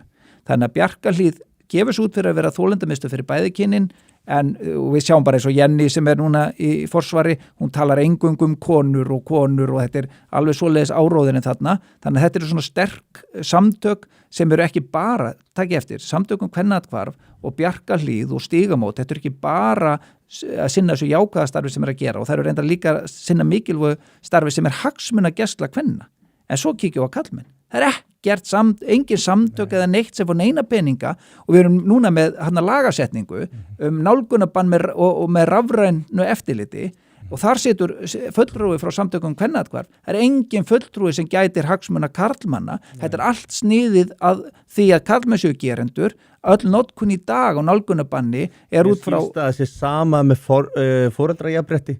Það eru engir hagsmuna aðilar karla þar sko. Það er svona áhugavert að því þú ert að nefna þetta sko með foreldrajafnrétti. Hægri geitinn segir þess má geta að Kvennaathvarfið og tengd félög eru með milljarð í eigið fé. Já. Það er bara að henda þessu inn að í eigin fé. Þetta er þvílíkt fastegna veldi orðið sko. Á alveg svakalega peninga lausafé held ykkur 100 miljónir og það fá sko 100 miljónir frá ríkinu og 100 miljónir frá almenningi svona regluleg sko, eins og við sjáum á ári cirka. En svo eru hinn félögin líka, svo er til dæmis svona eitthvað eins og... En svo vilja þær ekki upplýsa í hvað peningurum fer eins og Stígamót og einhver kona sem var að gera kröfum það myndi upplýsa því að það voru gefnar ákveðnar upphæðir undir ákveðnum skilurum en það voru ekki tilbúnar að upplýsa það sko. Við sjáum ekki fjárræður eins og Stígamóta, Kvennaráðgjafarinnar að þetta eru félagsamtök en Kvennaathvarfið gerir það að birta sína tölur. Gott. Það er gott, já. En það eru búin að stofna sérstakt fasteignafélag og erum alveg gríðarlega sterka stöðu sko. Og við fengum og ég þakka nú Ingu sem var félagsmálaráðherra fyrir það, hún veitti 3,5 milljón króna styrk og ég hugsaði bara sko, bara það sem við erum að reyna að gera er að fræða almenning þetta og vinda ofan þessu ranghugmyndum sem er búið að vera að ljúga okkur í áraraðir. Sem er hvað? Sem er þetta að konur séu helst til þolendur og karlmenn séu gerendur. Þetta bara stangast á við alla tölfræði, bæði sko, ég er búin að nýlega birti í grein sem heitir Lýin kynbundið ofbeldi. Það eru 1700 samanburðaransóknir sem eru komast að því að karlmenn og konur þola álíka mikið ofbeldi. Þú birtir þessa grein, hvað er hún byrt? Hún er byrt á vísir.is þessi. Já, þannig að fólk vill fletta hennu upp, gjör það svo vel, allt áfram. Já, og svo réðust nú Kvenréttindafélag Íslands að mér og fleiri karlmönnum í framhaldi það er enda og voru að bendla okkur við Epstein-skjölin algjörlega fráleit sko, þetta er svona bara út úr kortinu en það er nóg hægt að einhvern veginn það er þetta að skrifa einhver svona galnar greinar en það er ekki hægt að gefa fólki tækifæri til þess að mótmæla. Nei. Þetta tók mér svo 10 sekúndur að prósessa. Hvað mér fór að segja að það var verið í Epstein-skjölum? Sko, þetta var bara eitthvað leið til þess að, sko, þetta, eins og við vorum að tala um áðan, allir karlmenn sem hafa reynt að tala fyrir réttindu karlmanna, það er ráðist á þá, með hörku. Og þessi Lovísa Lillendal, eins og ég var að tala um að hagsmunaáreksturinn, hún byrjaði að dylgjum okkur að þetta var ekki réttu aðilanir til að fá styrk, hún reyndi að tala fyrir því að samtökum karlaathvarf væri ekki veitt brautagengi, bara 0, þá ekkert að styðja við, það er engin karlarhreyfing, við erum að reyna að standa þessa litlu hagsmunagæslu sem þó er til staðar, erum að gaggrýna hvernig staða þessari lagasetningu og fleira, en það var bara fjársvelt okkur og það var að dæla 100 miljón í hináttina. Það er ekkert af sér, það er konur sem eru jafnvel þekktar eða dæmdar ofbeldiskonur sem að vinna fyrir þeirra eigin samtök. Ég ætla nú ekki að nefna neinn nöfn hérna en... Lovísa Lillendal, er hún skild ákveðnum tjaldhæl eða? Maður velti fyrir sér, ég bara verða viðurkenna það að þegar við höfum Ég ætla séð bara ég ætla að taka fram að ég er mikill aðdáðandi greinarinn sem þú skrifaðir til ansvarsins og líka sem minn mikli meistari Einar Steingrímsson hann skrifaði mjög öfluga greina sem hann hjólaði einmitt réttilega í þessa ógeðslegu nýðgrein þar sem að svo ég útskýraði fyrir Sverri þá þetta svona þetta þekkt triks því að það sem að er gert í þessari grein það byrjaði að fara aðeins yfir í Epstein-skjölin og já, talandi og svo farið í enn eins og huginn það er búið þetta til svona hugrenningatengsl við ógeðið sem átti sér stað í Epstein þetta er svona framing þetta er alveg byrjar í rauninni og þetta er aðferð sem notuð sálfræðilega í margt meðal annars hún notuð þegar að það verið að reyna að afvegaleiða fólk í til dæmis skoðanakönnunum þá byrjar að fyrst að spurja nokkra spurningar sem þú tengir síðan við næstu spurningu þú veist, ertu á móti þjóðernissinnum ertu á móti þessu og svo viltu ganga í þú veist, þetta eitt félag þetta er kannski ekki besta dæmið en svona Arnar Þóra til dæmis tekin og hann var efstur í stafrónu og hann settur neðist, það alls konar svona þetta var í forseta kosningunum með þarna í skoðanakönnunum í kringu það þannig að í rauninni með því að preppa lesendan þá fer þetta í undir meðutundina og heldur áfram Hún bjóð til þarna dregur fyrst alveg sótsvartu mynd sem við vitum öll algjör hryllingur og svo byrjar hún að nefna einhverja nafngreinda íslenska menn sem hafa bara gjörsamlega ekki neitt með þetta að gera og það náttúrulega, þessu var náttúrulega svarað og Einar Steingrímsson gerði það vel og ég reyndist við það líka. Merkilegt með hann, svona helmingurinn frá því sem kemur frá honum frábært og maður bara, þetta er mega sens og svo hinn helmingurinn bara, Einar, þú ert nött. Já, okay. Hann er jákvæður fyrir að kíkja til okkar við tækifæri ég held að hann sé bara róttækur á sömu svið mann segir það sjálfur og hann kannski enn í honum hann játa líka við mig ég veit ekki það langar svo mikið að því þú ert að tala um rannsóknir og mér finnst svo mikilvægt þegar við erum að tala um svona mál eins og hvort sem það er kynbundið ofbeldi eða eitthvað annað eða bara ofbeldið yfir höfuð og svona að fara þessi rannsóknir og vita hver sannleikurinn raunverulega er og þú ert að tala þarna að það sé bara ámóta hlutfall af bæði strákum og stelpum eða köllum og konum sem að verða fyrir ofbeldi og þú ert að tala að það sé verið að bera út einhverja misvísandi rannsóknir eða niðurstöður það sé verið að segja að þetta sé náttúrulega allt karlmenn og konur verða fyrir söllu getur þú farið yfir okkur með þessa tölfræði, sagt okkur betur frá því hvernig þetta er raunverulega og svo hins vegar hvernig þær eru búin að vera að segja þetta sé. Það er nefnilega það, þegar maður fyrir að skoða tölfræðina þá sér maður ekki einustu rannsókn sem þær vísa í til þess að réttlæta þetta að sé nauðgana menning á Íslandi og eitthvað svona og svo tók ég til tölfræði frá lögreglunni og hún gerir svona einu svona ári rannsókn, hringir og það eru í úrtakinu ykkur 4.000 manns, 40-50% svörun og það er ekki nema 2,1 til 2,4% síðustu 3 ár sem segjast hafa þolað einhvers konar kynferðisofbeldi. En þá erum við ekki að tala um nauðganir, Þá erum við að tala um bara jafnvel strjúka eða eitthvað svona. Þetta eru bara tölur. Svo þegar við skoðum, það eru 25% af þessum hópi sem segist að þetta er ekki vissa. Þetta er ekki staðfest. Nei, þetta er ekki staðfest. Þannig að þessi segjast, 25% segjast hafa þolað nauðgun. Þá erum við komin niður í 0,6% af þjóðfélaginu. Svo er það þekkt að gerendur eru færri en þolendur. Það er jafnvel sami gerandi. Er það nauðgun á þú veist, yfir einhvern sérstakann tíma eða? Við erum að tala um á ársgrundvelli. Okay. Og þegar við horfum á það að þetta er oft sömu gerendur, en líka ef við horfum á það, þetta er ekki nema 40-50% svarhlutfall, það má gera ráð fyrir að þeir svari frekar sem hafa frá okkur að segja. Þetta er svona eins og er ósáttu við bókun á hóteli, þá ferðu og segir bara anskotan stjöfusins, ég lendi í þessu og þessu, en ef þú sáttu það bara nennir þess ekki. Þú talar um 0,6%. 0,6%, en ég myndi segja við sem enda í svona 0,4 þú tekur skekkjuna á því að þeir svara ekki sem hafa ekki frá neina að segja og ef við tölum um að gerendur sé oft við getum verið að tala um 0,3 til 0,5 ef gerendur eru færri en þolendur, það hefur komið fram í máli lögreglu. Þannig að þetta eru bara tölur sem eru aðgengilegar á heimasíðu lögreglunar og ef við segjum bara 0,5% verði fyrir eða séu sko nauðgarar eða eitthvað svoleiðis á Íslandi, þá þetta engin menning, þetta ekki meginströms menning eitthvað hérna á Íslandi, allur almenningur, konur og karlar á móti nauðgunum, þannig að þetta þessi... Nauðgar eru dæmdir, það í hegningalögum og það vekur upp gríðarlega sterk viðbrögð almennt séð.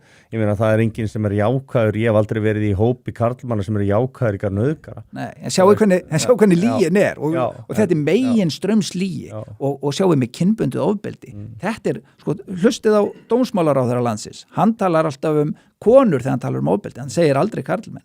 Sjáu fórsetið, ég reyndar nýlega eftir bakka. Er það málið? Það talar aldrei. Já, fram að Bakkakotsmálinu, sjáu það þarf það, en það gleymist á smá tíma, en sem betur fyrir hjálpar það til við að stöðva þessa lýi, sko. Því miður. Já, ég að segja, en þið nefndu það, vonandi þetta breyti einhverju segja strákan úr. Það nú það sem skiptir svo miklu máli þegar við stígum fram að reyna að breyta. En forsætisráðherra sama, hún talar ofbeldi og þetta alltaf bara konur. Hvernig kom þetta Bakkakotsmál upp? Vitið það, ég hefði þurft að... Ekki klára á því? Nei. Sko, ég aðeins... Ég ætla að fá að dundra hérna inn með einmitt svona tengingar. Það var ég man ekki hvaða fjölmiðl það var, var það Vísir? Ég ætla ekki að fullera það upp á Vísi. Það var alltaf að koma einhver fyrirsögn mannstöðahugin sem að var að vera að því í dagblaðinu að einhverju verkefni fyrir þolendur sem að lögreglan ætlaði að vera með fyrir þolendur eitthvað hefði ekki fengið styrk að því að þið hefði fengið styrk. Manstu hvað það var? Já, á Suðurlandi eitthvað þetta hét eitthvað á Suðurlandi, ég hlustað og erindi nýlega og þetta nú alveg verðugt verkefni, það var reynd að mála upp svona að við varum að stela frá þessu lögreglunni, sko. Já. Það var þetta var málað þannig í þessum fjölmiðli að vegna þess að samtökum kallaðar fengu styrk upp á 3 milljónir, þá hefði þau stólið þessum styrk frá lögreglunni á Suðurlandi en ekki aðilinn sem fekk 100 milljónir, skilur við. Þetta er galin framsögn. Þetta er alveg, og á sama tíma og Kvennathverfið fekk svona auka spons sko, upp á 30 milljónir. Bara eitthvað verkefni fyrir norðan og eitthvað svona, þetta bara svona aukapenningur. Þá var ekki verið að benda á það að Kvennathverfið var að taka, og sjáu þið, Lovísa Liljendahl sem að vinna með Kvennathverfinu, eins og ég var að tala um áðan hagsmunatenginguna, að vinna með kvennaráðgjöfinni, hún mæli með þessum aðilum, hún þrýsti mig gegn og ég að skoða núna, þessir aðilar eru föstum spons og fá alltaf úthlutani frá félagsmálaráðuneytinu og hún í beinum, hún báðum megin við borðið, hún skrifar upp á styrk til Bergalíðar sem hún í stjórn hjá, hún skrifar upp á styrk hjá kvennaráðgjöfinni sem hún vinnur náið með síðustu 8 ár, konunni Þorbjörg Ingu Jónsdóttur. Þannig að, og svo til dæmis sko, ég bara átta mikið á þessu, akkur eru konur að fá fría lögfræðiráðgjöf í forsjámálum og kallmenn eru í bara algjöri skýta stöðu þegar farið í þetta. Það enga sigur líkur nánast í réttakerfinu eins og ég nefndi áðan. Akkur eru verið að styðja við konur enn meira. Þegar ég lendi í þessari baráttu, þá ég hakkaður í mig af mörg 100 milljón króna félagasamtökum sem hún fekk fría lögfræði aðstóð frá Kvennathverfinu, svo kom Þorbjörg Inga frá Kvennaráðgjöfinni, reyndi að rukka mér 4 milljónir fyrir eitthvað vinnu sem var bara eitthvað smotteri, að fara bara yfir og taka við málinu og lauga upp ofbeldi, þrátt fyrir að skjólstæðingur en að væri búin að viðurkenna verkt ofbeldi. Sjáu þið vinnubröðin. Þetta er nött. Þetta er bara algjör steik. Manni finnst líka rosalega sérstakt í svona forræðisdeilum að manni finnst kallmenn rosalega mikið alltaf að sækja einhvern veginn á brattan. Þeir þurfa að kosta þarna til, lögfræðikostnaður, þeir þurfa að greiða meira. Þú veist, það er erfitt fyrir það að fara í mál, auðvelt fyrir þær að fara í mál, það er greitt með þeim og eitthvað svona. Er greitt með þeim? Það fá þessa fríu ráðgjöf, kvennaráðgjöfin bara tilgangu félagsins, veita konur þetta er lögfræðiráðgjöf. Já, fría lögfræðaðstóð. Það kostar alveg að fara til lögfræðins. Já, ég áttum á því sko. En sjáu hvað trikkið er. Það reyna að rukka kallinn fyrir, sem þarna eitthvað að reyna að berjast á og nánast enga líkur á að sigra í forsjármálum, eins og bara tölfræðin staðfestir. Og ef hann getur ekki borgað, þá kemur þetta frá ríkinu. Ríki sé að borga fyrir andstæðing kallmanna í einhverju forsjámáli. Hvað bull er þetta? Þetta er líka bara forskot. Þetta er forskot, þetta er brjála forskot. 100%. Þetta er líka þetta er ákveðið fjárhagslegt öryggi sem að þær mæta. Hvað heldur það séu margir sem að hafa kannski ekki mörgum milljónum að punga út í forræðismáli? Bara svo næstu í allir. Við vorum bara með eitt svoleiðis gest seinustu helgi, það er bara... Já, hann var einmitt... Það þarf ekki að leita lengra. Þú sér það að hann náði ekki einu svona fjármagna þetta, samfekk hann Elon Musk til þess að deila þessu. Og fokkin kettlingir hans fyrir að transa barnið hans. Já, þetta er bara, þetta er ótrúlegt En nött. Sviftu foss. Þessar rannsókn sem varst að minnast á áðanhugin, það eru rannsóknir þessi hérna, sem að allir ultrafeministar hafa vitnað í gegnum árin með þessa nauðgunarmenningu og slík. Hún Kristína Hoff Summers var með síðu á sínum tíma sem þetta Factual Feminist, frábær síða Á það við. YouTube, og hún tók þetta og hérna rústaði, skal ég segja þér, rústaði akkurat þessum rannsóknum sem þú varst að tala frá Bandaríkjunum. Þá var þetta þannig að það voru byggðar á því, þetta var, þú bauðst þig fram til þáttöku og skráningarna voru gríðarlega villandi. Til dæmis voru svona hlutir eins og sko, ef þú sást eftir því að hafa sofið hjá einhverjum eftir að hafa verið full, þá var það tekið eins og þú hafa verið orðið fyrir kynferðisofbeldi. Já. Þannig að og þetta eru rannsóknirnar innan gæsalappa sem að sko er verið að vitna í hjá bara í feminískum fræðum allt í háskólum með þetta í dag. Þær hafa engar almennilega rannsóknir á bakvið allt þetta.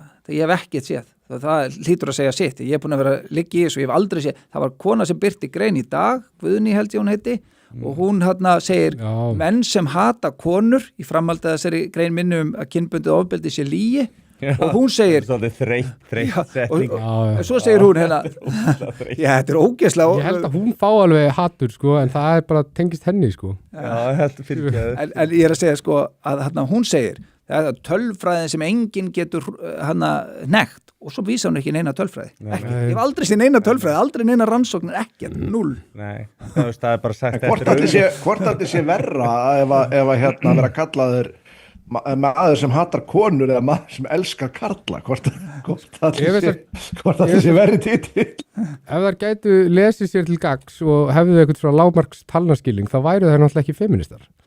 Nei, og í rauninni sko, ef þetta væri bara, þú veist, vísindalega aðferðafræði sko, að þá væri þetta náttúrulega bara lagt niður í stofnun sko, eða bara þessi deild þarna innan háskólan sko, og hún væri náttúrulega ekki það sem hún væri, hún myndi elta sannleikan sko, en ekki einhverju dylgjur og bull. En hérna, þetta er bara satt, skilur við. En hérna, við vorum að tala hérna forræðarsbaráttu og ég var að ræða við félaga mína sem að sína þessu mikið áhuga sem ég nefndi hérna áðan. Og ég var að velta því fyrir mér, af hverju, ef að foreldrar ákveða að skilja, af hverju ekki bara sagt, þetta er 50-50, þú bara basically ítir á taka, þetta er 50-50, þér er úthlutað, þú veist, mér er úthlutað, og svo er það bara ákveðið, svona er þetta, sá sem að tálmar, hann missir forræði, Akkurat. Punktur. Það er ekki umsemjanlegt. Ef að þið viljið hafa fyrirkomulagið, þú veist, ef að dagarnir hendi ykkur ekki, þá með því semja inn á borði hjá okkur, þú veist, undir okkar handleiðslu. En þetta, þú veist, þetta sko, þetta ferli sem getur tekið oft marga mánuði sko, og jafnvel meira en ár, þetta sátta miðluna ferli, 8 tímar. Að sko, ég veit þess að það hefur tekið meira en ár og bara runni út í sandin og er bara nota ofta þess að tefja fyrir dómsmálum sko. Að þetta er svo skrítið vegna þess að þá er þetta kannski þá er barnið líklega til að vera einmitt hjá það sem það er með lögheimili og maður bara svona af hverju er þessi ekki bara skipt strax þannig að barnið er jafn mikið hjá báðum foreldrum í staðin fyrir að vera með þessa ævintýramennsku og þetta rugl sem að það er svo augljóst að vera að brjóta á foreldri og vera að brjóta á barninu af því að þú veist það er náttúrulega að setja strik í reikningin, það er ákveðið bara áfall fyrir barn að sjá ekki foreldri sitt mjög lengi. Alveg bara skelving. Og maður velti í fyrir sér. Einn af mínum allra bestu vinnum, já fyrir ekki það, Leið mér að klára. Heldur að vera búin Helgi, held áfram. Já, ekki mál. Sko, maður velti í fyrir sér hvort að ríkið sé ekki að baka sér einhvers konar skaðabótaskyldu þegar að kerfið er hannað þannig að það er basically tálmandi fyrir annað kynið eða annað foreldrið. Manni finnst það, ef þú fær ekki að hitta barnið þitt í 8 mánuði eða 12 ár, af hverju ættu þeir ekki að þurfa að greiða skaðabætur af því að þeir í rauninni tryggðu ekki að þú fengir að hitta barnið þitt. Af hverju ættu þeir ekki að vera skaðabótaskyldir? Sko, ef að hann myndi koma í veg fyrir það, að þú getur hitt barnið þitt, þá er svona skaðabótaskyldur, en það er bara ekki ef að mamman eða ríki gera. Þetta er hefði eina rétta, sko. Það liggur alveg fyrir og við erum búin að senda á ríki og krefjast þessa útgangspunktur á bara að vera helmingsskipti og foreldrar og börn eiga Og þetta á bara að gera strax. já, Þetta er ekkert meðla flókið. bara út, en það eru kvennarhefingarnar það standa fyrir þessu þetta er forréttindin sem er barist fyrir og sko, það er hagsmuni barna, allar rannsóknir sína það Svo kallar forréttindafeminismi. já, og hagsmuni barna eru að njóta umgengni við báða foreldra Það er í lögum. já, það er líka bara rannsóknir sína það eru hagsmuni barnsins, því vegnar miklu betur því líður miklu betur þetta skiptir svo miklu máli og það stendur í íslensku lögum að hagsmuni barnsins eiga að vega þyngst en það er ekki svo, það er barist gegn því og þetta er bara stórmerkilegt maður skilur þetta ekki, akkur þetta er svona og meðlaga á að vera bara heyra fortíðinni til en einu skipti, það sem er notað eru ásakanum ofbeldi til að réttlæta tálmennina og það er engin til að skoða, engin sem gerir neitt í þessu og dómari er bara sofandi, þetta er sko réttakerfið er bara algjörlega, það bara er í einhverju svona þyrniróstasvefni sko. Það er svo leys. Það er bara þannig. Þetta er Einn af mínum að fyrirgeðu huginn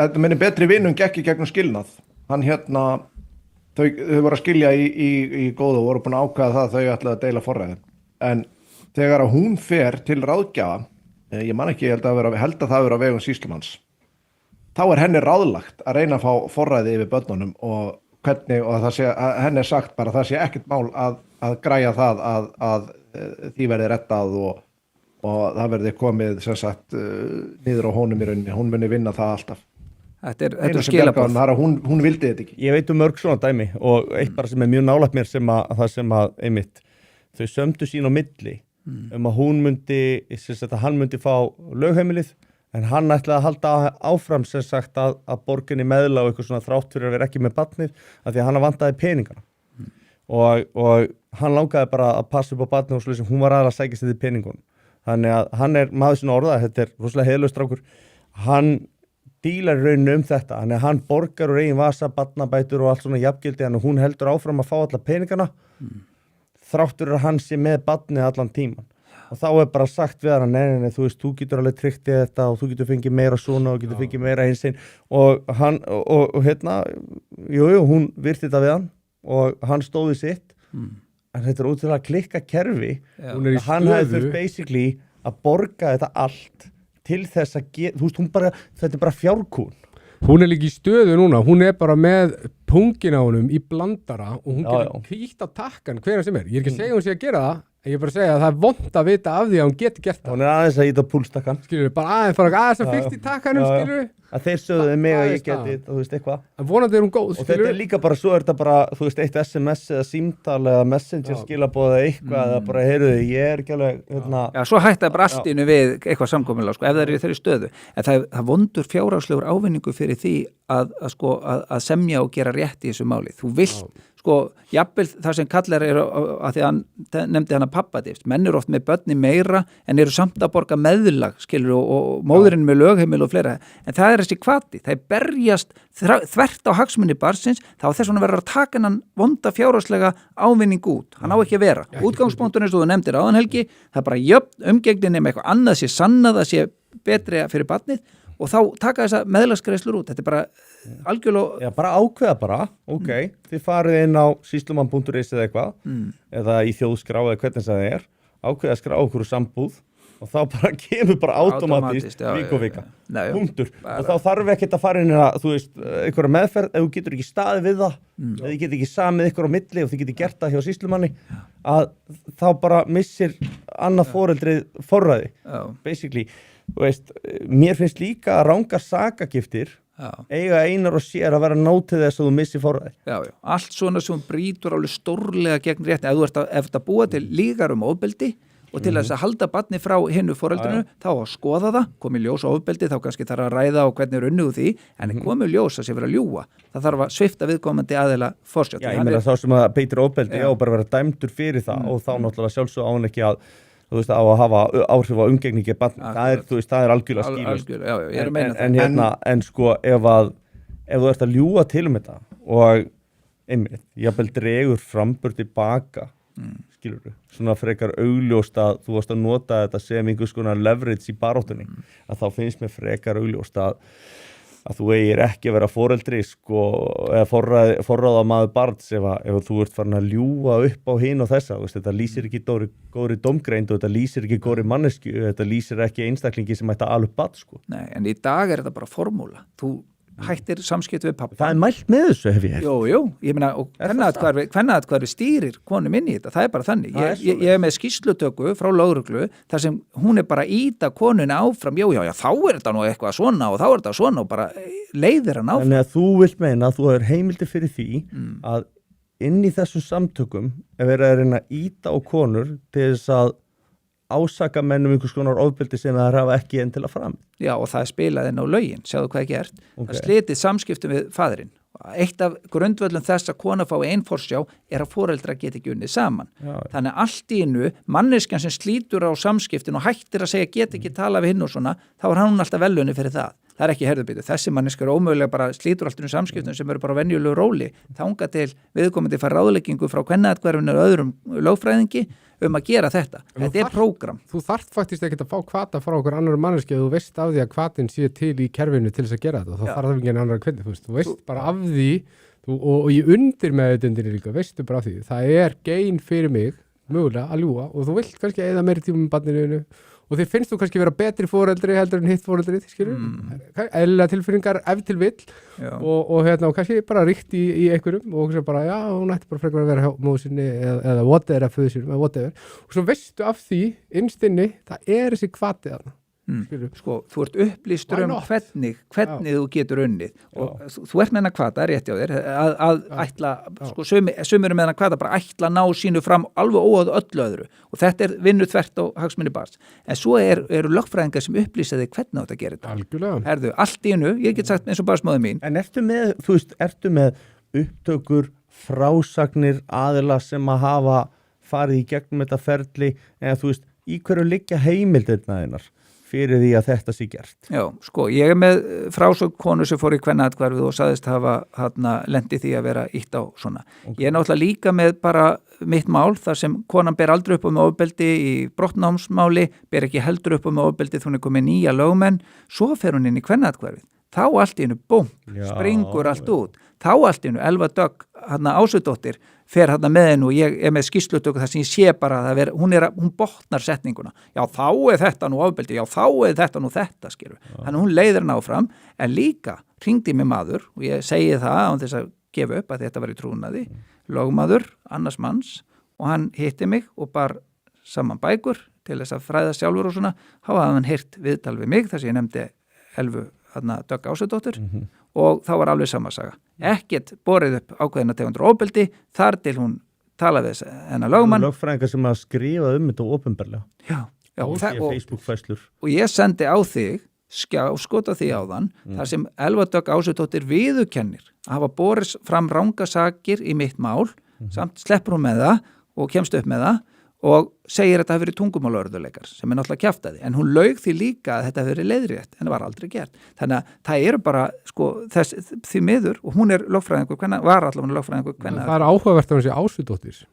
Já, það vill oft fylgja, sko, það fylgir oft þessu. Mér finnst það bara áhugavert. Já. En áður en við ég man ég hitt einu svona lögreglumann sem að vildi einmitt meina það verður rosalega mikið af svona hærra hlutfall af þeim sem að væru ásusinir eða eitthvað svona sem að væru afbrotamenn. Já, með hvenna? Fyrirgefðu Jón, ég ætla ekki að grípa fram í fyrir þér. Nei, já, ég ætla að segja, áður við förum í komið þá, ætlum við að taka umræðuna karlaatkvæðið og hennan fund, Huginn. Viltu segja okkur aðeins hvað gerðist þar? Hvaða fund ert að tala um núna? Ert að tala um samráðsfundin hérna. Já, akkurat. Og það er það mál. Við í rauninni höfðum samband við Eygló Harðardóttir sem vinnur hjá ríkislögreglustjóra og sögðum að við vildum koma með fyrirlestur. Fyrir 4 árum síðan, 2022, var samtökum kvennaatkvæði með fyrirlestur og fullt af konum, talað konur. Það átti að vera fjall ofbeldi gegn börnum, þetta snerist yfir í ofbeldi gegn konum. Á ráðstefni fyrra sem ríkislögreglustjóri tók aftur þátt í 2025 var snerist allt konur, en þetta átti að fjalla börn. Það var bara konur, það var ógeðslegu talsmáti gagnvart feðrum og öfum og ég veit ekki hvað og ég hef nefnt það hérna sviðstjóri ákærusviðs Hildur Sunna Pálmadóttir hampaði lægi þar sem kona drepur karlmann Laga með Bubba Mortens Ásthildur, Ástrós eða eitthvað svona. Ástrós, já, Bubbi að stökkva á vagnin, ekki fyrsta skipti nei. Hann stekkur á alla vagnar sem hættur stökkva á sko Já, hann svolítið populisti en já, þeir lóa óðum hundum, er það ekki eitthvað svo leysi lægi? Sviðstjórinn segir þetta Lóðum hundum er það ekki og þá var hún í læginu nýbúin að drepa mannin sko, var það að bjarga börnunum en hún talar að kerfið þurfa að gera slíkt að lóa óðum hundum karlmennum og þetta er ekki hægt þegar mæðurnar geta ekki drepið á og þessi sami sviðstjóri er búin að eyðileggja öll mál sem ég hef sendt inn með fullum sönnunum, það er ekkit farið áfram en svo er núna fundur og þetta er áralangur áróður sem þurfti að leiðrétta. Við sögðum þetta var gríðarlega mikilvægt, við báðum að koma fram eins og samtökum kvennaðatkvarf, Eygló Harðardóttir hringir í mig 36 mínútna samtal og ég fer yfir þetta, hún mótmæli því ekkert að karlar og konur verða álíka mikið fyrir ofbeldi samkvæmt allri tölfræði. Hún mótmæli því ekki? Nei, hún mótmæli því ekki, hún veit þetta alveg, hún er að vinna með tölur. En samt er hún nú þannig og ég hef lesið það að sem sagt karlmenn upplifa síður kannski ákveðna hluti sem ofbeldi en konur frekar. Nákvæmlega. Þannig að þeir eru miklu ólíklegri til þess að upplifa sömu hlutina sem ofbeldi sem að konur myndu upplifa sem ofbeldi. Já, þú gætir ekki spurt, varstu fyrir ofbeldi, þá færðu kolrangar niðurstöðu. Kallar bara, nei, en svo hef ég prófað þetta á vinnunum. Ég sagði, hefur orðið fyrir ofbeldi? Nei. Við vorum bara aðeins að slást. Já, nei, og hefur konar slegið þig eða hrindir? Já. En þetta er það sem er þröskul, þetta er rétt hjá þig, sko.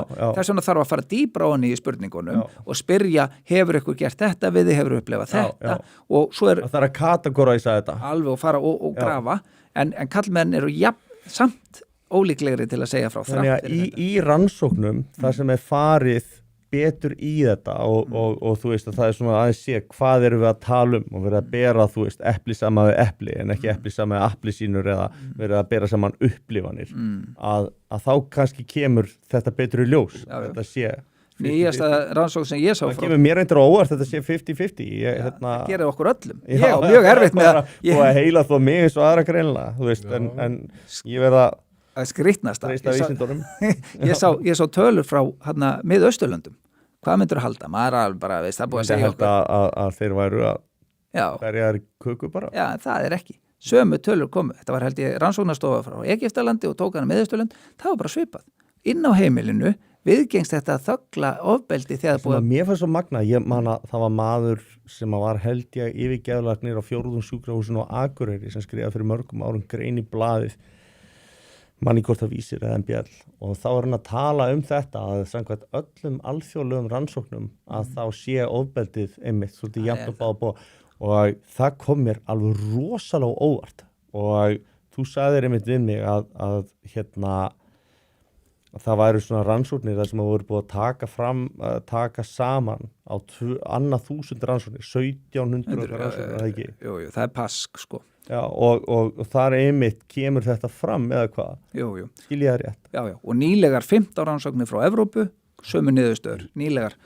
Og danskar rannsóknir, þar kom í ljós að líkamlegu ofbeldi, heimilisofbeldi er oftar beitt á konum. Við berum okkur saman. En er það þá kannski ekki alvarlegra, þú veist eins og þeirra karlmenn beita því að þeir eru hraustari? Menn myndu að halda það. Ég hef lesið þessa rannsókn sem var að vísi hérna dönskum og hún var þannig að konur beittu töluvert meira ofbeldi sem taldist ekki mjög alvarlegt en það var mjög jafnt þegar að komað alvarlegu líkamlegu ofbeldi. Er það málið? Það sé actually jafnt þegar að kemur alvarlegu ofbeldi af því að maður hefur alltaf heilt sko að það sé miklu frekar karlmenn sem beita alvarlegu ofbeldi. Það er einhvern veginn það sem að mér hefur alltaf verið sagt bara af öllum sem að þykjast vera vel að sér í þessu. Horfum á alvarlegast ofbeldið, morð, þegar menn bara deyja af öldum heimilisofbeldis, þá eru tölunar álíka héðan frá Íslandi. Það er tölfræðin, Einar Steingrímsson, starffræðingur, tók þetta saman, ég var nú búin að renna yfir og fannst þetta vera svona nær 50-50 en það var ekki eins faglegt. Hann segir 40% þeirra sem myrða innan heimilis eru konur og 80% þeirra sem myrða börn. Þannig að 80% þeirra sem myrða börn, þetta er eitthvað sem að þú veist virkar alveg fjarstæðukennt á mann. Við vitum líka. Skoðið barnamorðingja á Íslandi. Skoðið barnamorð sem hafa verið framin á Íslandi. En hann er að vitna, þú Er það ert að ekki- tala er um það ekki á alltaf? Íslandi eða ekki?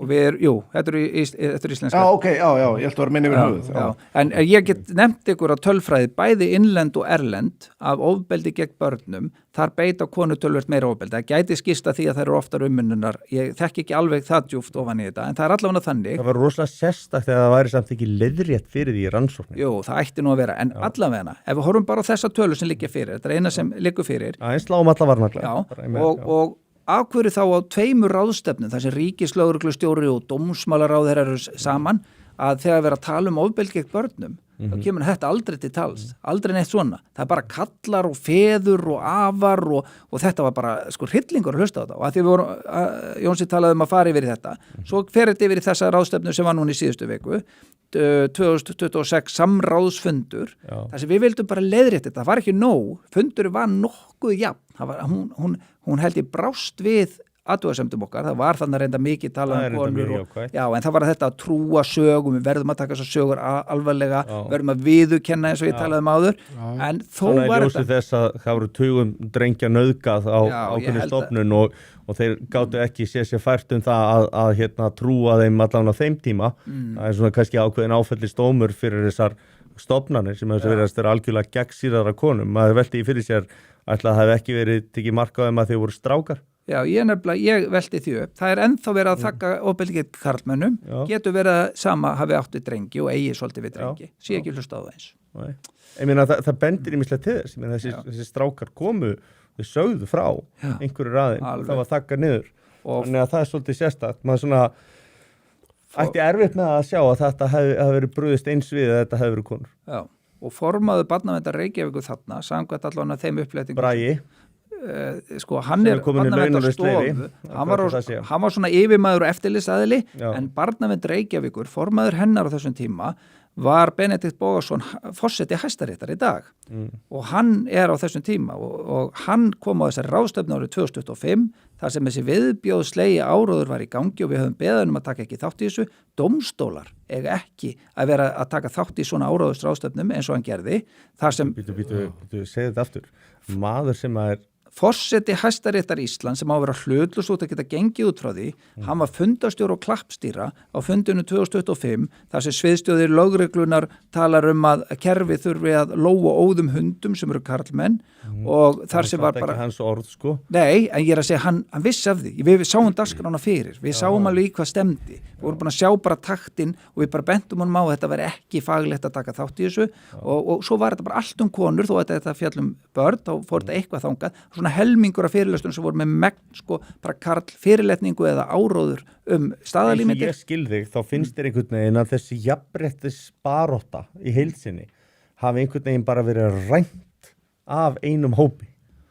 Það var umræða núna. Það er bara svona hijacked, algjörlega, og þú ert að tala um þarna ráðstefnu sem átt að snúast börn og eins og ég skildi þig að þá fór hún að snúast meira ofbeldi gegn konum. Það er bara þannig. Fleiri hópum heldur en Nei, kallar eru ekki með því. Svo þú nefndir áðan þarna þegar það er alls konar aðrir minnihlutahópar hópar sem hafa verið mjög grimmir í þessari jafnréttisbaráttu. Jú, akkurat. Og það var eins og þarna á jafnréttisdögum háskólana. Þá var fulltrúi frá hinsegin fólki, fulltrúi frá konum og fulltrúi frá útlendingum í opnunaræðinni, engi frá körlum. Kannski fulltrúi frá gerendum kallmanna? Já, þú hlærð, þetta er nákvæmlega það sem gerðist í vikunni núna, herðu, hverjir heldur hefur mætt? Það var fulltrúi Guðmundur fyrir hönd fanga sem er verðugt starf, en hann mætti og það var hann að batahús fyrir karla, þeir mæta. Það er alltaf verið að draga þessa mynd upp, þessa gerenda mynd af karlmönnum. Og þetta er ríkislögreglustjóri sem stendur fyrir þessu áróðri. Það er ekki hægt að leita. Er það þá bati fyrir þá sem hafa beitt ofbeldi gangast við og fara einhverju meðferð? Og heimilisfriður líka var mættur hana. Þetta er verðugt, þetta er rosalega verðug samtök. Ég er ekki að gagnrýna þau, bara þvert á móti.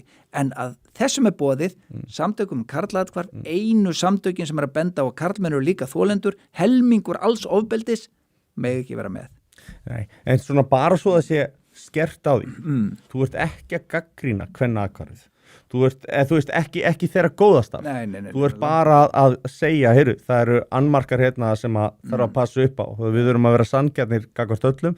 Við þurfum að taka bæði kalla á konur en ekki einoka þetta. Þú ert að benda á að það sé galli, systematískur bías í kerfinu sem að fer gegn karlmönnum og þú ert að benda á að lögregluembættið og stofnanir á Íslandi sé að vinna gegn karlmönnum og jafnvel það sé svo djúpstætt að þetta sé orðið kerfisbundið vandamál sem það er leiðrétta. Alveg hygglust. Já. Sko, grunnstarfsemi kvennaathvarfsins náttúrulega bara æðisleg, skilur við bara segjum það beint út, bara frábært félagasamtök sinna þarna alveg nauðsynlegri þjónustu eins og ætti að vera fyrir handa karlmönnum sem Akkurat. En þú vilt í rauninni bara sömu hliðstæðu fyrir karlmenn. Algjörlega og það er alltaf að tala eins og við hötumst eitthvað í konum eða séum eitthvað, það er ekkert svoleiðis sem við gaggrínum hins vegar að ég held að það séu hluti af þessum kerfis vanda, það eru hluti af þessum hagsmunasamtökum sem eru svo fjárfrek að við okkur er haldið í skugganum því einhver er svo velviljað að gagnvart kvennaathvarfinu. Þetta tala um það lítinn hóp hvenna sem eru svona þessir forréttindafeministar. Sem er að stýra svolítið þessi, það er gríðalega,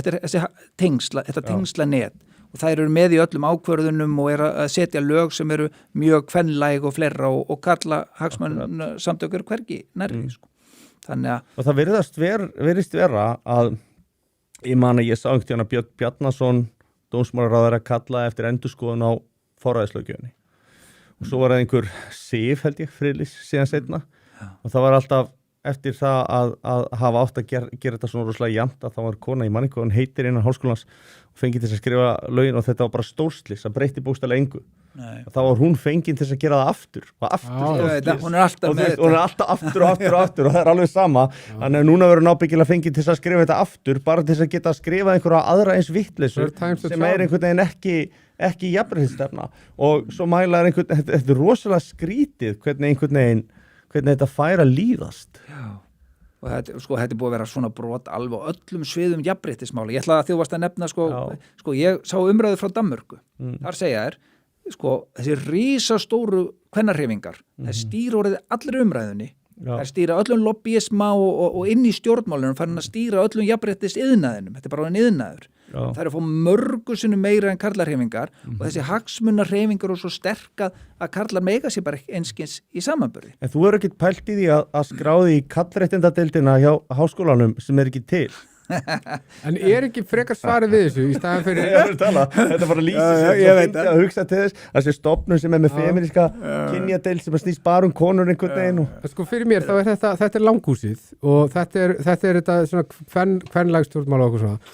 Svarið við þessu er ekkert endilega finnst mér að gera álíka langhús bara fyrir kallmennsku heldur að brenna fucking langhúsið. Já.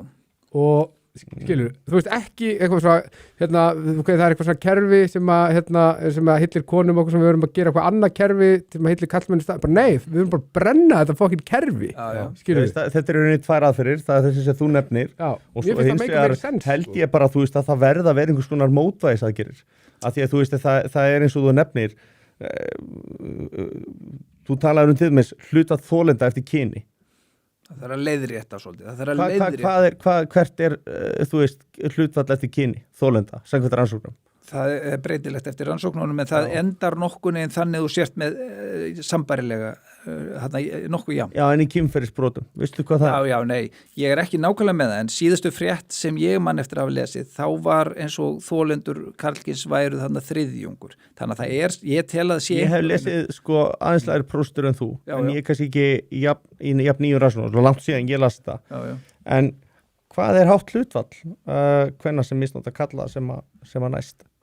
Ég nefnilega er ekki með þessa tölfræði því að ég nenni ekki að segja eitthvað nema ég viti það en málið er að ég sá samt að það var núna nýlega viðtal á útvarpssögu, þar kom lögreglumaður og hann benti á það að flest þessara stóru mála og sem kom á yfirborð og svona stóru og alvarleg mál, þetta er oft drengir. Ég hef þetta líka heyrt að fullt af kynferðisofbeldi gegn ungum stúlkum, þannig ég bara... Ég er alls ekki að gera lítið á því. Nei, ég því að maður veit aldrei þetta með drengina og mér finnst þetta einhvern veginn ekkert vera rætt eða hvort að þeir lýsi gerundu sínum eftir kyni og svo framvegst, þú veist, hvernig það er, þú veist, ég er bara svona veltaði þessu upp að því að hún er alltaf sérfræðingur á þessu sviði, þannig séð, þú er búin að kynna þetta og... En já. Þetta kannski stoltið stríður okkur svolítið, við ætluðum að reyna að fá að gera rannsókn á þessum málum almennt og því var hafnað. Við sjáum jafnréttis sjóður búin að dæla peningum í allavega hvenna rannsóknir, hafa hafnað öllum og þau hefur nefnt foreldrajafnrétti, þeir hafa líka sótt mikið og við höfum sótt að framkvæma rannsóknir. Það er náttúrulega kannski ekkit endilega heppilegust aðilarnir en það bara hefur engin annar haft áhuga á því. Já. Þannig að við höfum viljað það. En þá sagði félagsmálaráðuneytið þegar þeir veitt okkur þó 3,5 milljón króna styrk og sögðu þeir að þeir ætluðu sjálfur að skoða að gera rannsókn innan hús ofbeldi. Það vantar tilfinnilega eitthvað sem snýra drengjum, karlmönnum, hefur allt verið með þetta sjónar svona hotn á konur.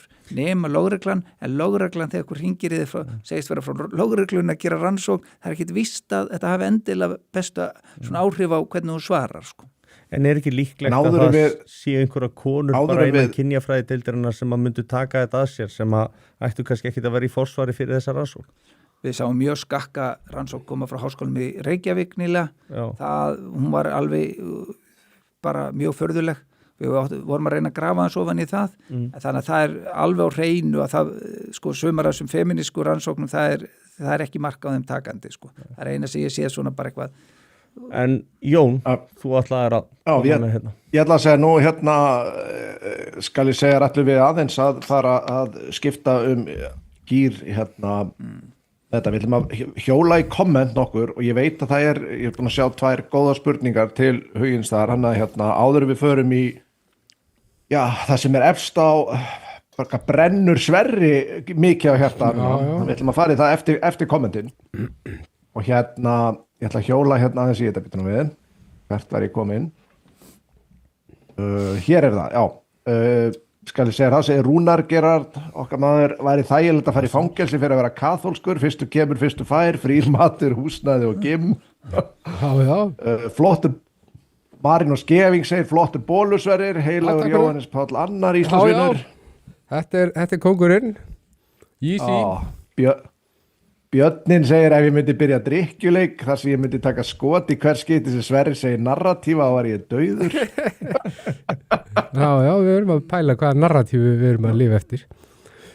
Feministar hafa enga rétt til að kvarta yfir karladreifingu ef þeir þegja fólk sem tekur mörg sæti með töskonu sínum. Ok.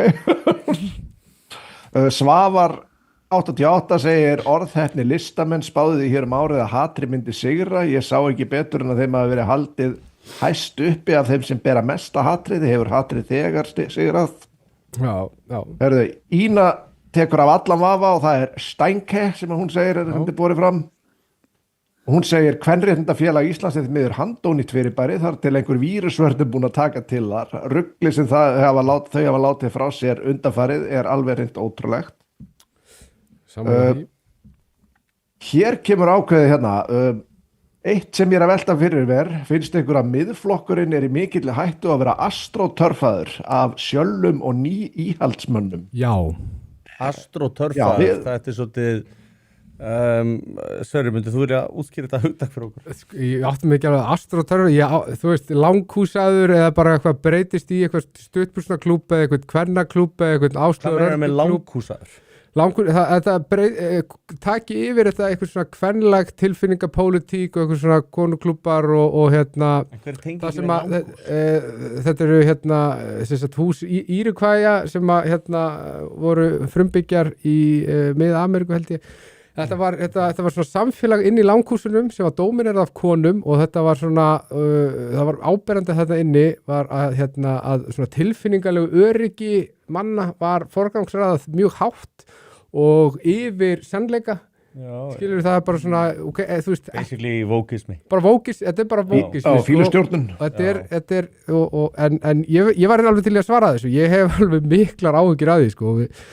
Og þú veist bara hvað Marta Guðjóns og Kjartan Magnússon. Það er bara eitthvað svona flauelstrakt úr sjálfstæðisflokknum með ekkert erindi sem búin að vera eitthvað í borgarstjórn að tala bílastæði í 20 ár og þú veist, bara fyrir mitt leiti, eins og ég segi bara nei takk, skilur Kjartan Magnússon, þú veist, af hverju getur ekki Kjartan Magnússon Sjalli sem var að koma yfir í miðflokkinn, af hverju getur hann ekki drullast til þess að svara því hvort hann sjáu eftir því að hafa skrifað undir yfirlýsingu borgarstjórnar til höfuð Snorra Mássonar þegar hann var að tala fyrir sjónarmiðum sem 95% miðflokksmanna styðja. Af hverju getur Kjartan Magnússon ekki drullast til þess að svara þessu?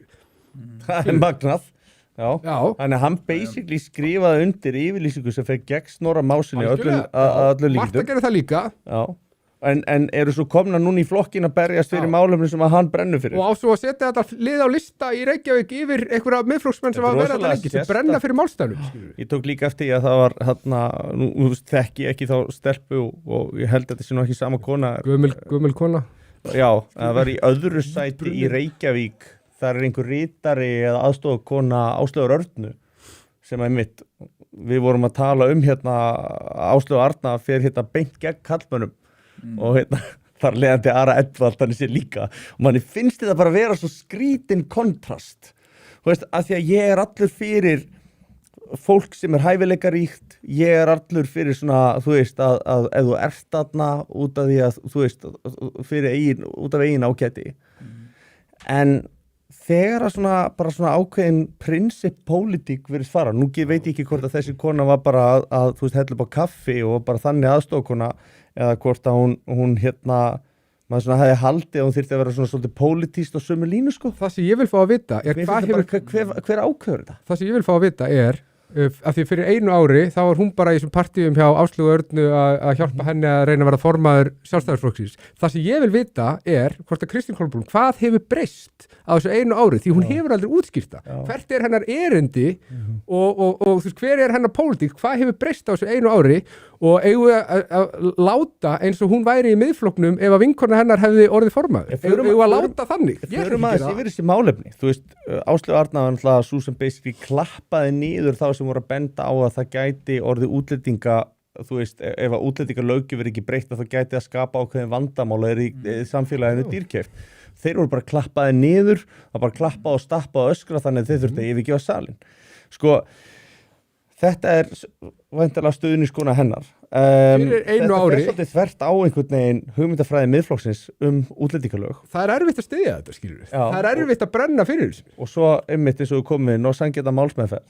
Og maður svona alveg bara býtuð, þú veist, þau nú ekkert, að ég bara rosa hissa. Hún var á 12. sæti á lista á Sjálfstæðisflokksins, skilur við, eða þú veist, ég hef ekki fengið útskýringar á því hvert hennar erindi. Ég man að ég spurði einhvern tíma gervigreindina að þessu með svona kynjaða lista, hvað henni fendist þetta og ég finnst þetta áhugavert svarið sem ég fekk frá henni, að það var ChatGPT, sagði sko, jú, það er rosa flott að vera með jafna lista, en fólki þarf að vera þar út af verðleikum, en svo leið og að kemur inn fólk sko sem að væri bara kannski einhver Ken eða Barbie skilur veifandi, að þá er það verra fyrir listana heldur en að þið væru bara skilur kannski hæfir frambjóðandir og þú veist væri kynja mismunur. Þetta er svolítið erfiðdringir að því að nú er gríðalegu flótti úr Sjálfstæðisflokknum yfir við sjáum Helga Ás og fleiri.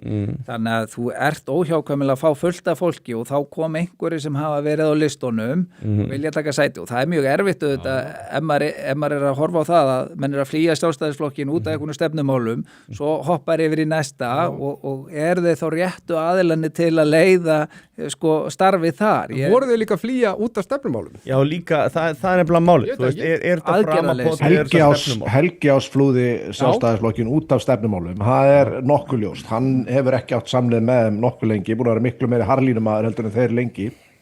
Ég til dæmis setti bara status bara í dag einmitt með þau veist eitthvað pólitískt affall úr Sjálfstæðisflokknum. Af hverju á að vera að setja eitthvað af hverju á að vera að setja þetta forgangsröð og einn fínn gaur hann Einar úr Hafnarfirði setti að það er allir velkomnir í miðflokkin sem ég er sammála. En af hverju ég hef enga trú á því að ég skal glaður éta þessi orð mín með tómatsós og kartöflum ef að ég hef rangt fyrir mér. Ég hef enga trú á því að þessi tveir aðilar sem eru að koma borgarfulltrúar Sjálfstæðisflokksins sem komir miðflokkin bara til að skrá sig í flokkin. Það er verið að vonast eftir þótt að vera kannski búið að raða á okkur að lista núna að þetta er lið sem er að vonast eftir einhverju og þau eru ekki að fara út af hagsmunum, þau eru að fara vegna sem var bólað út. Þau voru ekki lengur velkomin þarna og eins og þú segir þau hafa ekki svara fyrir þetta með þeir skrifuð undir yfirlýsingu borgarstjórnurum að hjóla í Snorra Málsson og ég held bara að þetta sem ég einfalt er að Helgi spyr hver það sé sem að er að skrifa upp á þetta að stjórna þessu, ég meina, þú veist, er það ekki vestgeimda leyndamáli að Björn Ingi Hrafnsson stendur fyrir einhverjum? Ég veit það ekki. Er það? Er hann, nú þekki ekki hvernig þetta virkar, þú kannski veist það betur en ég, hann væntanlega ekki einhver innráður með það en af hverju ætti að vera hann frekar en einhver annar?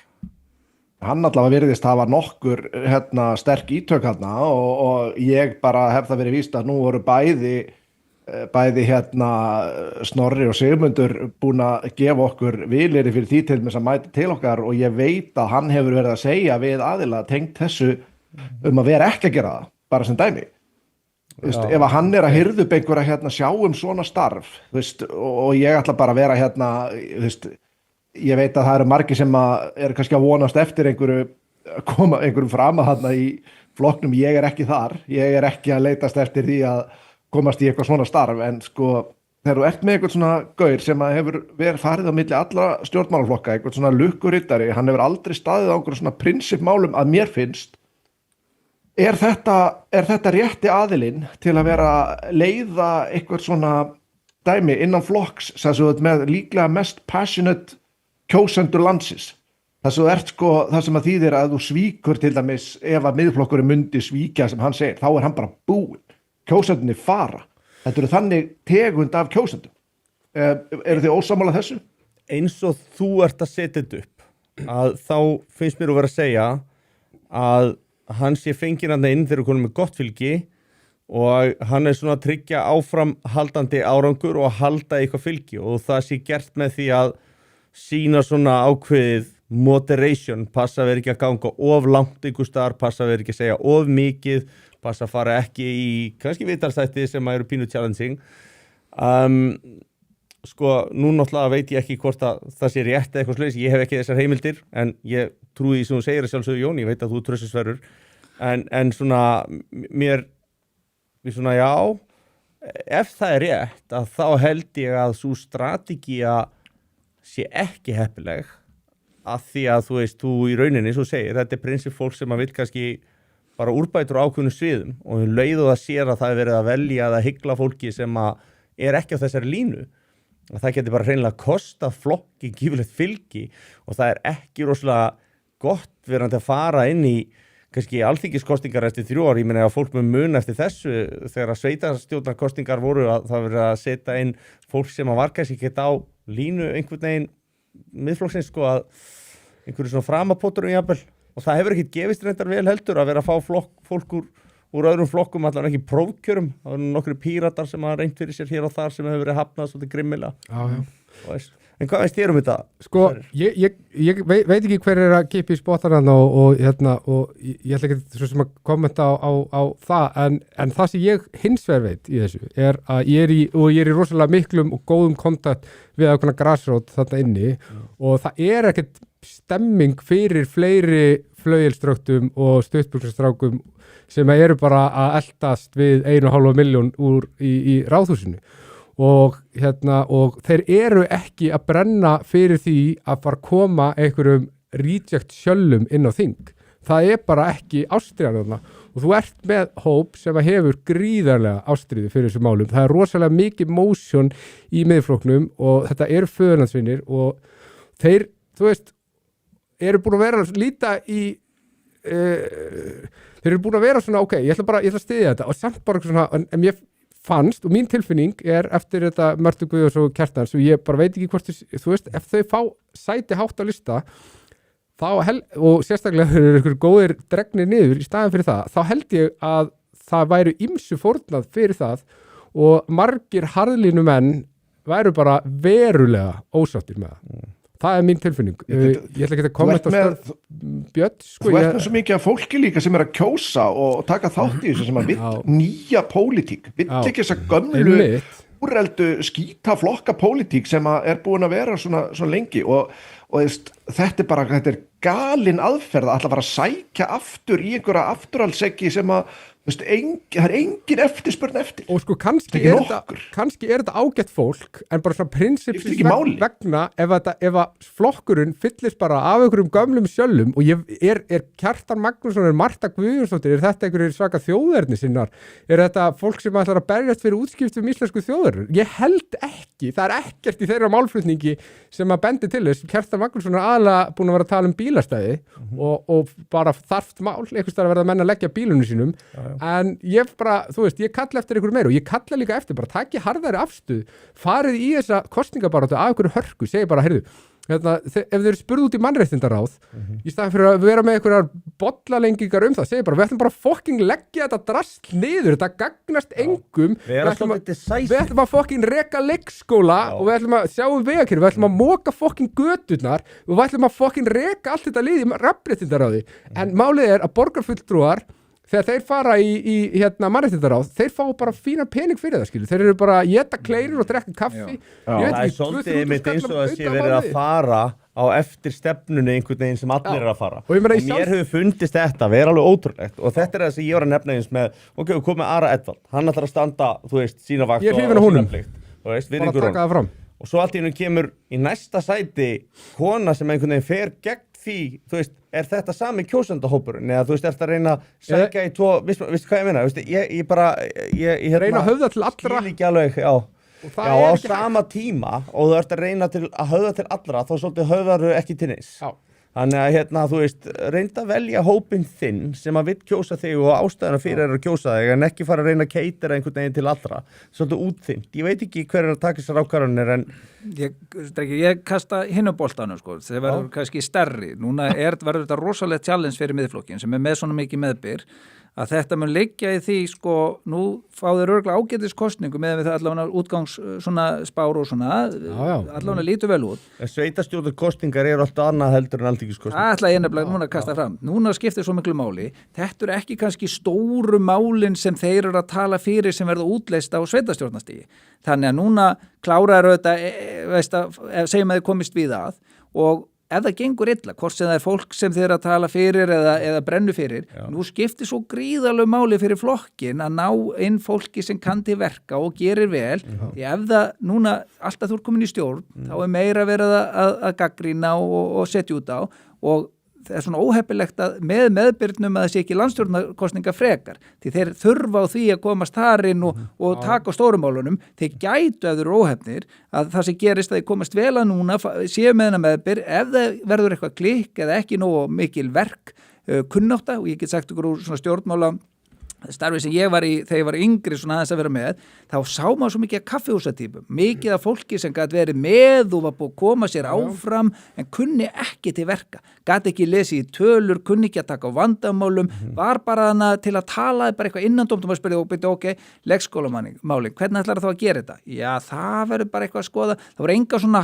konkrít hugmyndir og það er það sem ég kannski myndi setja starra heldur en nákvæmlega, þetta er auðvitað atriði skilur, þú vilt halda ákveðinu ímynd og trúverðuleika en ef þú passaði ekki á rosalega að vera með fólk sem kann til verka þá getur þú brent þennan mikla stuðning á þessum 3 árum eins og þeir segja þar til verður þetta er mitt svona point hinn hlutin ég skil alveg nákvæmlega þess að segja með fyrir hlutan en svo tekur næsta svona eftir að þetta sem þið að tala trúverðuleiki, vertu með fólk með passion og allt þetta, svo tekur við verkkunnáta, að klára hlutina standa skilur við vel að hlutunum og svona hvernig koma þér út og þetta verður challenge 3 ár, það er langur tími líka Þú ættir að skrifa út einhverju svona kríterju fyrir þá hjá Nei, ég hef enga lust á þessu Ég held að þetta sé bara að var hægt að breytast í prompt eða eitthvað þannig á gerðigrind. Ég held að sé augljóst að flestir föðlagsvinnir hefur verið mjög miklu ánægðari með það að fá Hlédísi í annarsætið. Já, ég er sammála því. Ég held að það sé bara augljóst. Ég átti gott spjallega daginn, við vorum að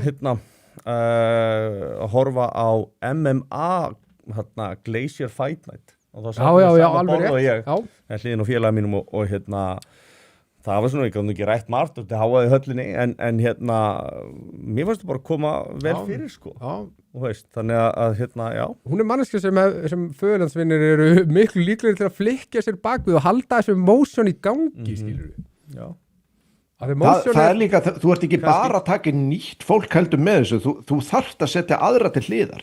Fólk einmitt sem er að brenna fyrir þessum málum og er búið að sína margótt, þá ert að setja það til hliðar til þess að gera einhverju kerfis fólki sem að, ég þoli bara ekki einhver svona möppudýr sem er búin að hýrast í kerfinu áratugum saman, bara ef þú ert ekki búin að koma nein í verk þá finnst mér ekki skipta neinu máli hvað þú kann til verka þú ert bara einhver paper pusher sem að enginn hefur nein not fyrir sem að langar virkilega að gera eitthvað. Það ég allavega stattur með þetta. Gæti skemmt móralinn sko, sjáu þið eins og bara í íþróttaliðum og tekur einhvern nýjan inn, hendir einhverjum út, góðu mórall til staðar og skiptir ekki getan alveg máli sko, þú ert að eyðileggja liðseildina sko. Þetta er góð punktur, ég segi það sem ég sagði áðan eins og með þessa fyrirvændi aðstofakonu Áslaugu Örnu, ég segi það með fyrirvæðanum það, ég hef svo mikið kynnt mér hana persónulega, en ég bara setið þetta í þetta samhengi og ég meina ef að það kemur síðan í ljós að þetta sé bara hörku góðu kandidát en bara ég alveg til í það sko. Eina sem við byggjum bara útskýruðu hvað hefur breyst. Það bara mér finnst að miðflokksmenn og grasrótin miðflokknum hún vill fá að heyra það og á skilið að fá að heyra það og eins með Kjartan Magnússon, hvað hefur breyst? Þetta er ekki sér íslensk ég mun ekki láta þetta fólk í friði ég ætla bara rétt að setja þetta ég mun ekki láta þetta fólk í friði fyrir þau eru búin að gefa út hvort að afstæða þeirra til Snorra Mássonar hafi breyst. Þá ert þú bara á ógeðslegum shitlist hjá mér og bara, ég mun ekki taka þig sátt fyrir en ég er búin að fá góða skýringu. Við verðum með svo geitungar í andlitinu á þeim. Já, þetta er fair sko, þetta er fair. En ég ætla að segja, þetta er ekki sér íslenskt dæmi.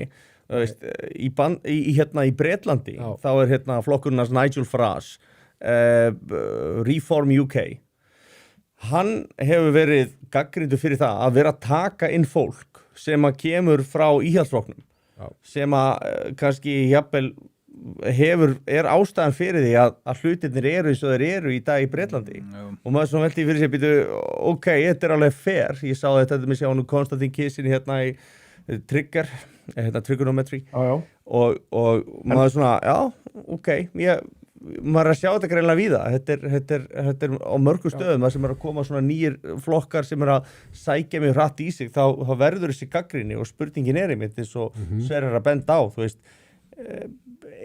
þurfum við ekki að vanda okkur svolítið við valið og bara það er velgengni gangi stemming höldum stefnunni og höldum áfram að vera fokkin djarfir sína eitthvað punkt, sína bara miðflokkurinn mun ekki fokkin hlýða og þá bara höldum við áfram að fokkin vinna. En mér finnst sko að miðflokkurinn hafi sumpart líka sko hjálpað sjálfstæðismönnum að einhverju marki að finna punktinn á sér.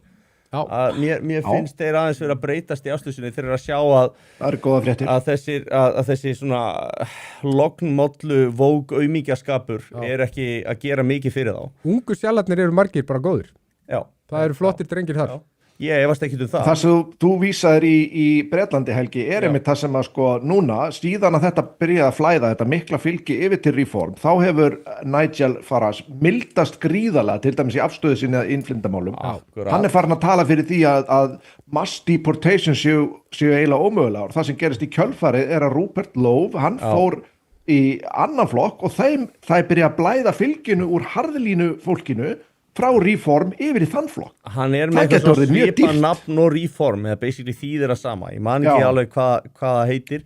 Nei, ég man það ekki í fljótu bræði. Þeir eru konið með eitthvað síðan milli 7-10% fylgi. Heyrðu, sko voru með þannig fylgi eftir 2 vikur. Og þú veist, og það er sturlað fylgi. Að ná sko 10% á 2 vikum maður bara, þú veist, það er bara unheard of sko. Þannig að þetta geti rústaður í form sko. Já, og hann er sko, Nigel Farage er það frábær ræðumaður ég hugsa að hann sé svona eitt besti ræðumaður á Evrópuþinginu sko, hann er bara geggjaður en Rupert Love hann kemur mjög vel fyrir og málefnalega er hann alveg ógeðslega þéttur og hann hefur stuðning meðal annars frá Elon Musk eins og fleiri góðu menn og þannig að það verður svolítið áhugavert að sjá hvernig það spilast út í Bretlandi sko. Ég hugsa að ég myndi styðja þennan Rupert sko. Sammála. Já, hann er minn maður sko. En hann er Restore Britain by the way. Ég ætla að taka eitt komment, það er Arnar segja, þetta er Hrefna Friðriksdóttir sem skrifaði þessi lög hérna áðan. Já, Hrefna Friðriksdóttir, við löstum henni, þetta er lastið. Já, og svo er spurning til Hugins. Ég veit það fyrir víst að dólgafeministrar hafa reynt að skemma fyrir útgáfunniðinni hefur baráttan bitnað á Óðinsauga PS frábæra bækur á Óðinsauga. Takk kærlega fyrir. Hvað er Óðinsauga? Óðinsauga er bókaútgáfan sem ég að skrifa mikið á bóku. Ég barnabókarithöfundur, byrjaði að skrifa þegar ég var að ferðast heiminn, gerði svona ferðabók, svo hef ég verið að gera mest barnabækur, fótbolta og eitthvað svona bara dundaði mér eitthvað. Okay. Og þannig að ég ætlaði nú, ég kannski þetta punkturinn að ég ætlaði að koma hérna, ég ætlaði að sýna ykkur að þið eru nú réttlætis riddaradringir. Já, við reynum. Heyrðu, sko, ég ætla einmitt að segja, þú hefur átt að taka með bók. Já, sko, dýrabær, hérna tók ég George Orwell, sko, hérna, hvernig vitleysan endar alltaf í samfélagi, menn þykjast alltaf boða einhverja breytingar og réttlæti og eitthvað svona. Ég tók bókina og endursaðan og gerði svona barnabók úr þessu. Sko, þetta fullorðisefni. Ég tók bara svona kjarnan úr þessu en þetta myndskreytt.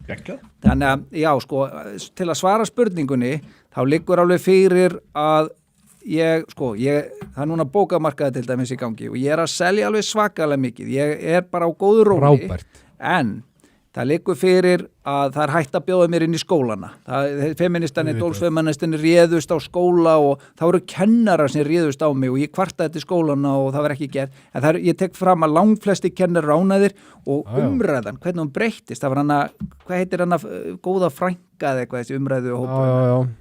Þar var umræðan, skjáskot, bara frábæra bækur, þetta frábær höfundur, þetta besta sig og ótrúlega jákvætt. Svo komið sér árásir, síðan þá náttúrulega bara, og svo tala ég ekki stefnum og það er mikil hjarðdýr. Já, þetta hjarðdýr, sko, þá bara, þetta ógeðslegt og svona, en það, svo kom orðið eitthvað að mér til varnar. En ég að spá ég að kaupa einu svona bók og kannski gefa Gunnari smára. Ætli að sé eitthvað farið yfir í hjarðdýrahegðun í þessari bók. Já, þetta náttúrulega, inntakið náttúrulega.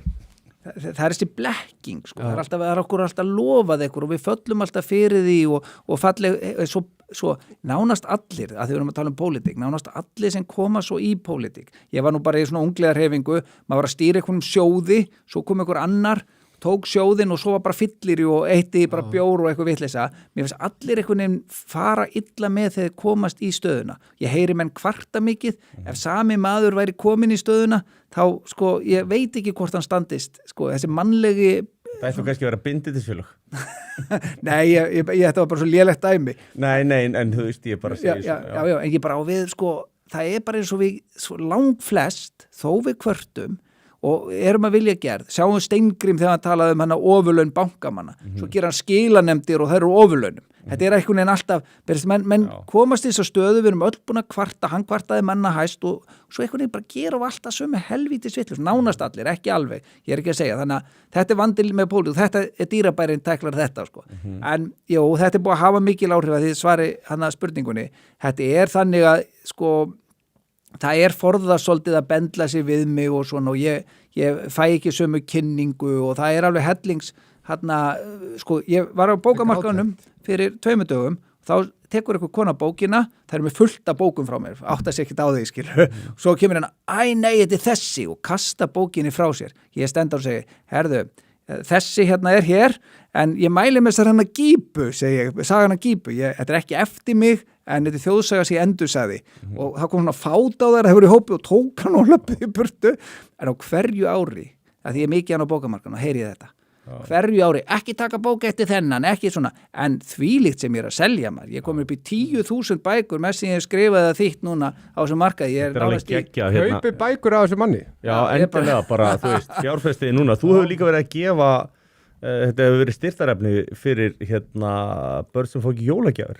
Jú, fullt af, sko, allavega þó að sigli ekki hátt, ég var búin að gefa í 10 ár til Fjölskylduhjálpar Íslands þegar allt inn hún sagði, við förum með þetta í mokkan, og við erum að gefa allavega svona góð, og þau eru í Gerðuberg mikið, mæðrastyrksnefnd, við náttúrulega styðjum einstæða mæður alveg svo einstæða feður. Það er ekki oft sem er hugsað til okkar breytinga. Takk fyrir það. Já, bara alveg sjálfsagt. Og svo hefur það verið svo feður sem eru með eitthvað svona styrtar fyrir þá sem standi illa. Og ég skora á þig eða? Já, alveg hygglust. Og ég skora á þig að gera innan svona bókum 1984 líka eftir Orwell eða? Óf, þú ert að fara fram á mikið maður. Ég er að gera hann að mynda. Já, þetta var skemmtilegt að fá sko 1984 eftir George Orwell í myndasögu, kannski fyrir aðeins eldri aldshóp. Já. Þú veist, þetta er bara svo öflug bók. Gefðu leiðilegu heilaþegnu tengdamóður þinni þessa gjöf í bók, hún gæti lesið hana og læknast. gæti verið. Ég er bara svona einhver rúf heila þáttur í gangi. Ég sá útgáfa af þessari bók, eða þá búið að gera sem sagt marxíska útgáfu þar sem að það var búið að snúa öll á hvolf og það var teiknimynd og hún er tiltölulega nýleg. Já, hún er ógeðslega nýleg. Og það er, þú veist, og þetta er eiginlega bara svona, maður upplifir þetta bara svona gróan siðferðisbrest af því að sko, fyrir þá sem vita ekki að þá skrifaði George Orwell Animal Farm. George Orwell er einna bara bestur rithöfundum allra tíma og hann er sem sagt í borgarastyrjöldinu á Spáni er hann að berjast þar sem að Franco var síðan ofan á og hann sér svona ákveði pattern og hann sér að allræðisstjórnir er alltaf eins og borgarastyrjöld á Spáni á sínu tíma, þetta er áður en Hitler kemst til valda og það er svona í byrjun 19. aldarinnar, eða 20. aldarinnar fyrirgefið, að það voru kommunistar sem að reynda að bylta á Spáni og þeir byrjuðu að drepa presta og munka alveg bara í 1000 saman sem að þeir gera mjög oft sko. Það er fínt málstæð. Og Sverrir er mjög hrifinn af því. Sigmundur Ernir væri til að gera það. Já, Sigmundur Ernir, hann hefur verið þarna, hefur verið fremstur í flokki, en sem sagt, og svo byrjar þetta, en hann sko, hann fer að sjá þetta mynstur, hann skrifar Animal Farm, það sem er basically verið að lýsa kommunisma og hvernig sko sumir verða síðan jafnari en aðrir. Já. Og hann stillir þessu upp í dýr og gerir þetta snildalega sko og svo allt í einu var búið að þetta er virkilega gott stöf. En ég ætla að skella hérna inn. Eldur segir aftur hérna hjá okkur að það sé rauninni sama valdaklíkan sé bara að færa sig til, það sé rauninni það sem sé að gerast. Stærstu mistökin, Helgi Bjarnason segir stærstu mistökin sem miðflokkurinn er að gera akkurat núna er að gera Snorra ekki að formanni, þið fengi eðmeiri meðferð. Ég er ekki sammála því. Hann er ekkert á móti Snorra en skiljanlega, en ég er ekki sammála að þetta gera formanni kannski. Nei, Sigmundur er bara stendur sér frábælega. Ég sammála því. Ég held að ég ætla að vera sammála þessu að mér Sigmundur vera sterkur formaður. Og ég held að menn þurfi líka að fara upp í þrepum líka til að gera sitt. Þú þarf að hafa okkur að reynslu, er það ekki? Manni finnst það svona. Hann fær líka meiri tíma til að gera sitt þar sem hann er ekki formaður, held ég. Og svo kemur hérna, þeir eru oft með sama fólki, má ekki bjóða sponsernum, að geti verið áhugavert, þá er ég að tala um Hrafnhettu. Við erum alveg til í okkar mannesku, sko. Hér kemur nýju flokkurinn í Englandi, í Stór-Britanníu komið með 100.000 fylgjendur, Rupert Lowe bjóðan til aðalega vegna þess að hann var rekinn úr Reform. Já, hann var orðinn á aukafullur því að það mátti ekki styggja alla þessa vinsældir. Af því hann vildi gera eitthvað. Já, Farage talaði rosalega mikið þangað til hann var svona stór. Þá fór hann var eins og eitthvað hefði breyst. Hér kemur eitt líka áður en við förum svo bara í það sem við ætlum að gefa Sverri aðeins orðið. Þá segir Kjartan, ég er kennari, ég mæli með bókunum hans Hugins, það er að minnstakosti vinsalar í mínum skóla og við látum ekki eitthvað hyski ritskoð okkur. Kveðja kæri frændi. Bara glæsilegt, svona á þetta að vera, menn eiga að rísa upp gegn þessu, það er það sem landsmenn þurfa að gera. Sko. Já. Menn þurfa að standa saman, það er líka nokkuð ljóst, það þarf bara að tryggja ákveðna hluti. En Sverrir, þið langar að segja okkur frá ykkur sem að gerðist á síðustu dögum sem hefur legið þungt að þér. Mér langar að fara yfir þetta kaþólikamál, árásir Ríkisútvarpsins á Jakob Róland sem er prestur og kanslari kaþólsku kirkjunnar á Íslandi. Og þetta byrjar sér þannig að hann fer í viðtal í þætti sem heitir Meining. Ég manna ekki nákvæmlega hver konan er sem er með þáttinn en það er vert að nefna það að hún hefur ekki góðan skilning á kristinni þeológíu, á guðfræðinni. Hún hefur takmarkaðan skilning á svona kristilegum, biblíulegum hugtökum og það skiptir máli fyrir þetta. Hann kemur í þetta viðtal, þetta er að mörgu leyti ágætt viðtal en það eina sem að RÚV fannst vera svona merkilegt við þetta viðtal var sem sagt, hann var spurður út í conversion therapy. Conversion therapy er sem sagt eitthvað sem er stundað í svona evangelískum söfnum mikið í Suðurríkjum Bandaríkjanna, hvítasunnsöfnum og fleiru og þetta er eitthvað svona dáleiðslu og trúarlega therapy þar sem lofar lækningu gegn samkynhneigð. Þessar terapíur hafa aldrei verið stundaðar og það var aldrei þekst í kaþólsku kirkjunni, hvorki fyrr né síðar að það sé boðið upp á þessa meðferð. Hann er spurður út í þetta og það sem að geta að maðurinn er komin á efri ár, hann hefur ekki fullkomið tak á íslenskri tungu, nýja enskri tungu, hann er erlendur og og hann spurður út í þetta og spurður út í það hvort að þeir séu einhvern veginn að reyna að bæla samkynhneigð og svo nefnir hún hérna conversion therapy. Hann játar því ekki að hann bjóði upp á conversion therapy eða þess að bælingameðferð við samkynhneigð, en það sem hann pikkar upp er orðið conversion, og conversion í svona kristilegum skilningi og við tökum hérna bara svona biblíu skilningin á þessu eru sinnaskipti eða umbreyting sem á sér stað í lífi trúars manns þegar hann tekur við Jesú Kristi, og það er rosalega mikilvægt og það sem hann fer að tala í kjölfar þessar spurningar, hann í rauninni svona hvorki játanir neitar, það var klaufalegt af honum vissulega, en hann fer að tala conversion eða sem sagt þessa umbreytingu sem er á sér stað í lífi trúars manns þegar hann tekur við trú. Það sem gerist svo í kjölfarið, og hann lýsir því í rauninni bara að menn séu að hérna, og þetta er bara basic kristni 101, það sem allir sem er að reyna að fylgja Jesú gera, þeir eru að reyna að rísa yfir sínar holdlegu langanir, reyna að horfa upp til skýjana, reyna að ganga með Guði, afneita sjálfum sér, krossfesta holdið. Þetta er bara basic kristni 101, það vita allir kristni menn hvað er verið að ræða, og það er ekki verið að tala neina bælingar meðferð í þeim skilningi sem er rætt í þessu viðtali. Það sem gerist svo í kjölfarið er að RÚV gefur út greinar þar sem að það er fullyrt að hann sé og kaþólska kirkjan sé að bjóða upp á þessar meðferðir, og það er í lögum á Íslandi að það sé ólöglegt. Og það sem gerist svo í kjölfarið er að Helga Val Helgadóttir, lögfræðingur og brottrekinn hérna samfélkingukona, og hérna þegar Kristrún Frostadóttir vildi ekki hafa hana því hún er eitruð, að hún pikkar þetta mál upp og hún fer að kalla eftir því að maðurinn verði ákærður til lögreglu og honum verði refsað fyrir það að segja það sem hann sagði í þessu viðtali. Það sem gerist svo í kjölfarið er að Sigmundur Ernir, þingmaður Samfylkingarinnar, og Víðir Sigurðsson, þingmaður Viðreisnar, þeir pikka þetta mál upp í pontu á Alþingi og þeir fara á Alþingi og ræja mannin, ræja söfnuð kaþólika á Íslandi. Sigmundur Ernir gengur svo langt að segja að kaþólikar á Íslandi séu ekki partur af þjóðinni, séu ekki að trú þeirra sé ekki sambúðin íslenskri þjóð, og svo er kallað eftir lögreglur. Það eru þingmenn á Alþingi að kalla eftir því að íslenskur ríkisborgari sé ofsóttur fyrir sína trúalegu skoðanir þegar hann sagði ekki nokkuð skapaðan hlut sem stangast á við lög. Ég er ekki viss að þeir hafi lesið þetta viðtal eða hlustað á þetta viðtal. Og svo fer náttúrulega vísir líka, sín fer líka og gerir frétt þetta. Þeir halda áfram að ljúga, og svo förum við og við byrjum að ræða þetta mál og við förum að benda á það hvað er sagt í þessu viðtali, hvað er ekki sagt, að þetta sé bull frá, þetta mál er algjört kjaftaði frá fyrstu mínútu, en fjölmiðlarnir og Ríkisútvarpið, þetta var að vera fjölmiðl allra landsmanna sem fer í ófræðingar herferð gegn gömlum presti á kaþólsku kirkjunni, að þeir geti ekki svo drullast til þess að leiðrétta það sem ránglega var sagt hennan mann. Þetta er bara skandal. Vísir líka, þeir gera TikTok og þetta er allt saman bara til þess að kalla yfir reiði gegn söfnuði, og þetta er söfnuður sem þetta er mest allt erlent fólk, og ég spyr bara Sigmund Erni, mynd þú dæma samfélag múslima eftir sama mælikvarða fyrir þeirra skoðanir? Því ég get alveg sagt ykkur það að viðhorf múslima, meðal múslima, hófsamra múslima gegn samkynhneigð er miklu grófari og miklu verð sambúðin þessum íslensku liberal gildum sem að Sigmundur Ernir virðist ætla að neyða upp á þjóðina með lögregluvaldi.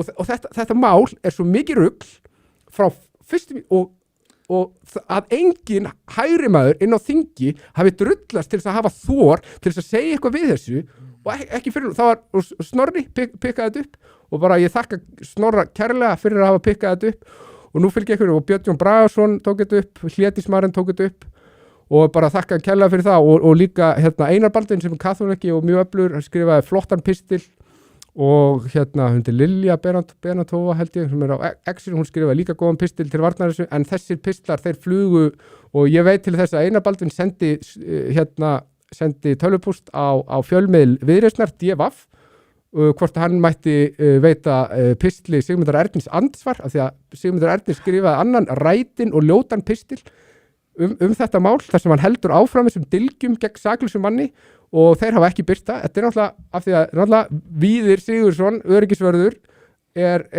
var partur af þessu. Víðir Einis, COVID-Víðir, þetta er ekki Víðir Einis? Já. Jú, þú sagði Sigurs. Já, afsakið. og já, bara, þú veist, þetta mál svo mikið rugl frá fyrstu mínútu en það þorir enginn að segja neitt og fæstir pólitíkusar, enginn í sjálfstæðisflokknum hefur sagt orð, nema Bryndís Haralds sem var stökk náttúrulega vagnin gegn kaþólsku kirkjunni, gegn samfélagi og ég sé þetta þannig, þetta er ekki bara aðför gegn kaþólsku kirkjunni, þetta er aðför gegn samfélagi trúara í Íslandi, í heilsinni. Því að ef við fáum ekki að lifa út trú okkar á þess að eiga hættu á því að lögreglunum verið sigað á okkur. Hvert erum við þá komin? Þetta er tjáningafrelsismál, þetta er trúfrelsismál, þetta er líka bara, mega menn ekki fá að lifa eftir eigin sannfæringu í íslensku samfélagi og ég vil bara benda á það að kaþólska kirkjan á Íslandi hefur sögu frá því 900 og eitthvað. Þetta er 1000 ára saga og þetta fólk hefur aldrei ógnað þessu fólki á RÚV með neinum hætti með lífverðni sínu og núna ætla þeir fara að siga lögreglunni á prest. Ég veit að prestar í kaþólsku kirkjunni, þeir hafa ekki mikið á milli handana. Viljið þið fara og beita einhverjum fjársektum? Viljið þið fangelsan? Hvað viljið þið gera? Það vekur athygli strax og hún kallar eftir að lögreglan fara að gera eitthvað. Þá lýsir lögreglan því yfir, hún ætla að fara að rannsaka málið. Ekki sinnur hún öðrum málum svona. Þannig að við sjáum strax bara í lifandi beinni útsendingu hvernig er verið að handstýra málum á Íslandi. Þetta er bara staðreynd. Akkurju er lögreglan allt í einu bara, já, við erum að fara að skoða þetta mál. Önnur mál sitja þannig og þeir gera ekkert. Ég veit ekki hvernig þið upplifðu þetta en ég sá þetta myndbrot þarna þar sem að stelpan er að taka viðtal við þennan mann og hann er greinilega ekki íslenskur. Og hún fer að tala svona alls konar ensk hugtök og hann virðist ekki hvorki hafa fullt vald á íslensku og kannski mögulega ekki ensku heldur en þetta er svona orð sem eru kannski svipuð á latinsku tungumálum og mér fannst bara svona gæta mjög augljós miskilnings. Björnin var að fyrirgefðu Helgi, ég ætla bara að þú heldur áfram eftir nokkra sekundur, Björnin var að hendina á okkur 15.000 krónur superchati, takk fyrir að ræða mikilvæg málefni þegar engin annar þorir. Kóngurinn, okkar maður. Takk kærlega fyrir þetta. Áfram Helgi, fyrirgefðu. Já, nei, þú veist, mér fannst að vera svona rosalega skrítið líka sko ef að fólk hefur kynnt sér svona ritningar trúaritt og þá sérstaklega þau kristnu að það eru náttúrulega allir syndgarar sko. Algjörlega. Þú veist að það gleymist sko og það er ekki bara einhver einn einstaklingur eða einhver einn hópur, það eru allir og þannig að það þarf líka kannski aðeins að sjá í hvaða ljósi sko þessi maður sér heiminn áður en það er farið að dæma hann. Og menn sem er ekki kristnir og þekki ekki biblíuna hafa aldrei pælt í henni að hugtökin sem er í biblíunni eru náttúrulega fyrir þessari manneski framandi og eðlilega, það hafa bara ekki allir áhuga á þessu þannig að skilningur manna almennt á þessum hugtökum er lítill fyrir þá sem eru kristnir þannig að það er svo auðvelt að nota þessi orð gegn honum og sérstaklega út af tungumála og öllu svona þetta var svo auðvelt skotmark fyrir Ríkisútvarpið og Ríkisútvarpið hatar kristna menn svo mikið og það hefur hlakkað svo mikið í starfsmönnum Ríkisútvarpsins að taka hana prest, taka hana gamla mann og gjörsanlega berja niður. Það er líka svolítið áhugavert að því að það kemur kannski einhver aktivisti þarna sem kannski kemur að kynjafræði deild sem kemur úr gender studies sem kemur úr women studies sem kemur frá critical theory Frankfurt-skólans sem kemur frá marxistum. Algjörlega. Hvað hata marxistar meira heldur en allt annað? Kristna menn. Þú veist, þetta er bara svona þannig að þegar maður sér þetta er árás úr ákveðinni átt á einhver ákveðna aðra hugmyndafræði sko. Ég hlustaði allt viðtalið og þarna þegar hún ræðir þetta og spyr út í conversion therapy að bælingameðferðin þá segir hann eftir þetta það sé ekki bara samkynhneigð sem er reynt að taka fyrir og hjálpa mönnum að lifa í sátttöku. Hann talar aldrei bælingameðferð. Hann segir að conversion spili mikinn hlut í lífi katólika og conversion er á orðinu conversio úr latínu. Hann vitnar í það orð conversio. Já, og þarna hann talar aldrei þetta. Svo talar hann þetta þarna fer út í það sé verið að reyna að hjálpa aðilum að lifa í sátt við Guð og allt svoleiðis. Og hann ringdi yfir hann stuðningslýsingum frá fólki og söfnu þar sem segja meira að segja sko að það er ekki sko, ég ætla bara að taka fram að í kaþólskunni líka þá er samkynhneigð er ekki synd. Samkynhneigt kynlíf er synd. hjá þeim. Það er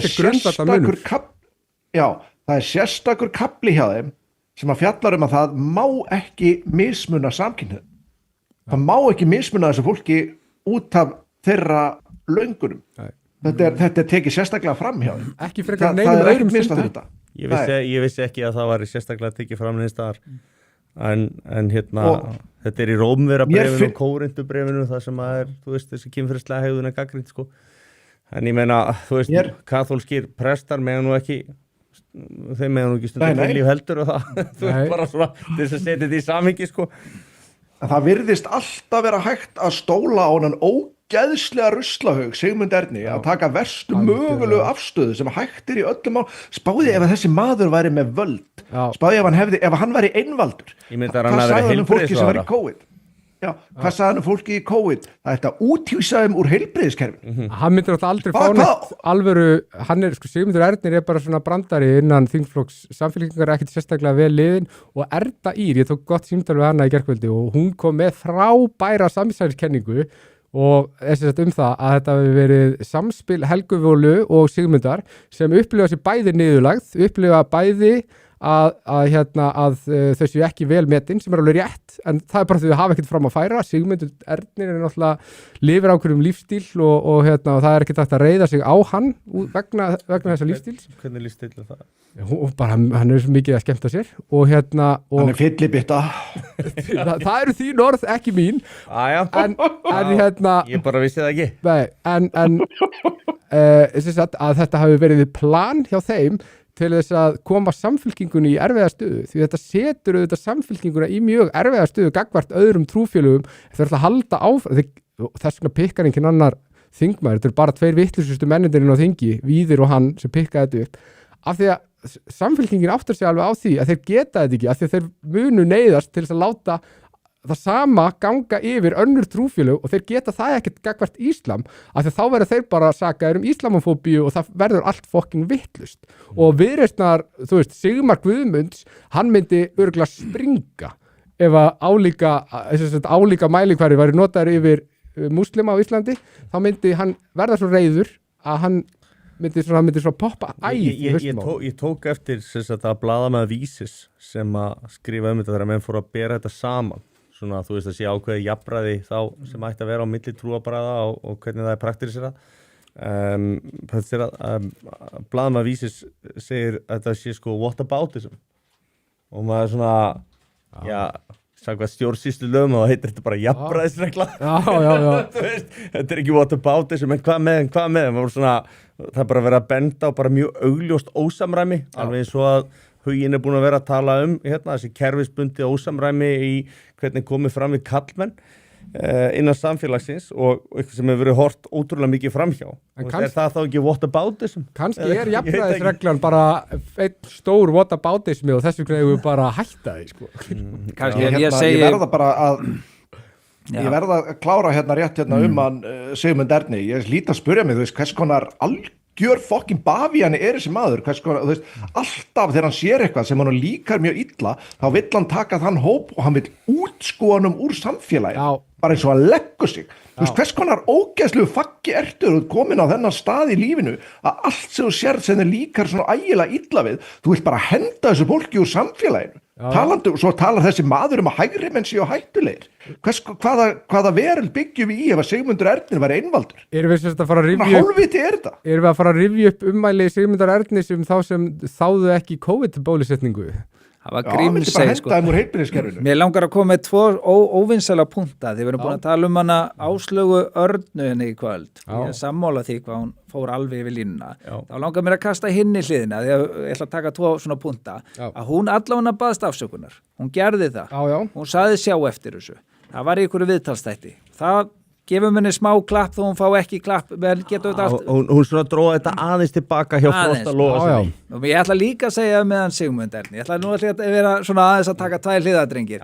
Samið með Sigmund, hann náttúrulega kom með þetta förðulega að ætla og ég nú að vinna aðeins með honum, en hann kom með þetta stórförðulega að tala að fólk væri sendt út í Grímsey. Maður gafti bara hvað, ég er bólusettur og hvernig veröldin átti ég alltaf að vera útskúfaður að því ég treysti ekki einhverjum sprautur sem voru hannaðar á einhverjum með tíma. þannig að þetta var skrítið en Sigmundur Ernir mátti nú eiga það að hann bauð mér á hátindi útilokunar, þá bauða mér í viðtalsþátt þar sem hann ræddi bókmenntir. Þannig ég bara kasta svona aðeins og ég sé ósammála með það sem hann að segja við bara svona leyfa mér aðeins að kasta tveimur hliðum. Hann hefur eftir vill verið með óráði. En ég er að segja menn er alltaf eiga það sem þeir hafa, það er alltaf hérna. Ég er að segja það, ég er að kasta líka það gaman. Mér finnst þetta bara frábært að tvo vinkla. Ég reyndi að koma ákveðis hugmynd í byrjun á COVID sko. Ég sagði hana svona þú veist, í hálfkæringi og náttúrulega djóki en sko eftir að hyggja það er kannski bara verið best. Ég sagði bara tökum alla sem í áhættuhópum og förum með þá til Vestmannaeyja eftir sko svona, þú veist, 2 vikna sótkví. Það er 4 sjúkrahús og þá eru við bara með svona þá eru bara með eyju þeirra sem í áhættuhópum og þú kemst ekki þangað nema að vera testaður og bíða og fara svona eins og quarantine var upprunalega. Ég hugsa og svo hefðu bara left bylgjuna að ganga yfir, fólk hefur bara orðið veikt, engir spítalar hefðu fylst og eitthvað svona og ég hugsaði með mér eftir á, þó ég hafði sagt þetta í djóki á þeim tíma, þá er ég bara ekki frá því að þetta hefði bara verið nokkuð mikið betri nálgun en bara margar aðrar sem var beitt sko. Ekki minna galið. Nei, alls ekki sko. Ég ætla að koma einn tilgangslausan punkt í veðbót, drengir. Það var Helga Vala. Því hún er svolítið með tvískinningshátt og ekki alveg svona þar sem hún séð sko. Þá gerði hún það nefnilega, hún vann meistararítgerð sem heitir Misskilin mannúð. Niðurstaðan var svo að réttakerfið á Íslandi mismunnar karlmönnum og þetta náttúrulega samrýmdist ekki því þegar hún var hardcore feministi og fór í samfylkinguna og samfylkingin var upp á sitt versta í feministunum, þannig að hún faldi ritgerðina. Þetta þarf eitthvað mikið til að þetta sé samþykkt en háskólarnir gerðu þetta þeir földu þessa ritgerð. En ég á hana til, ég get sagt það hér að ég á hana til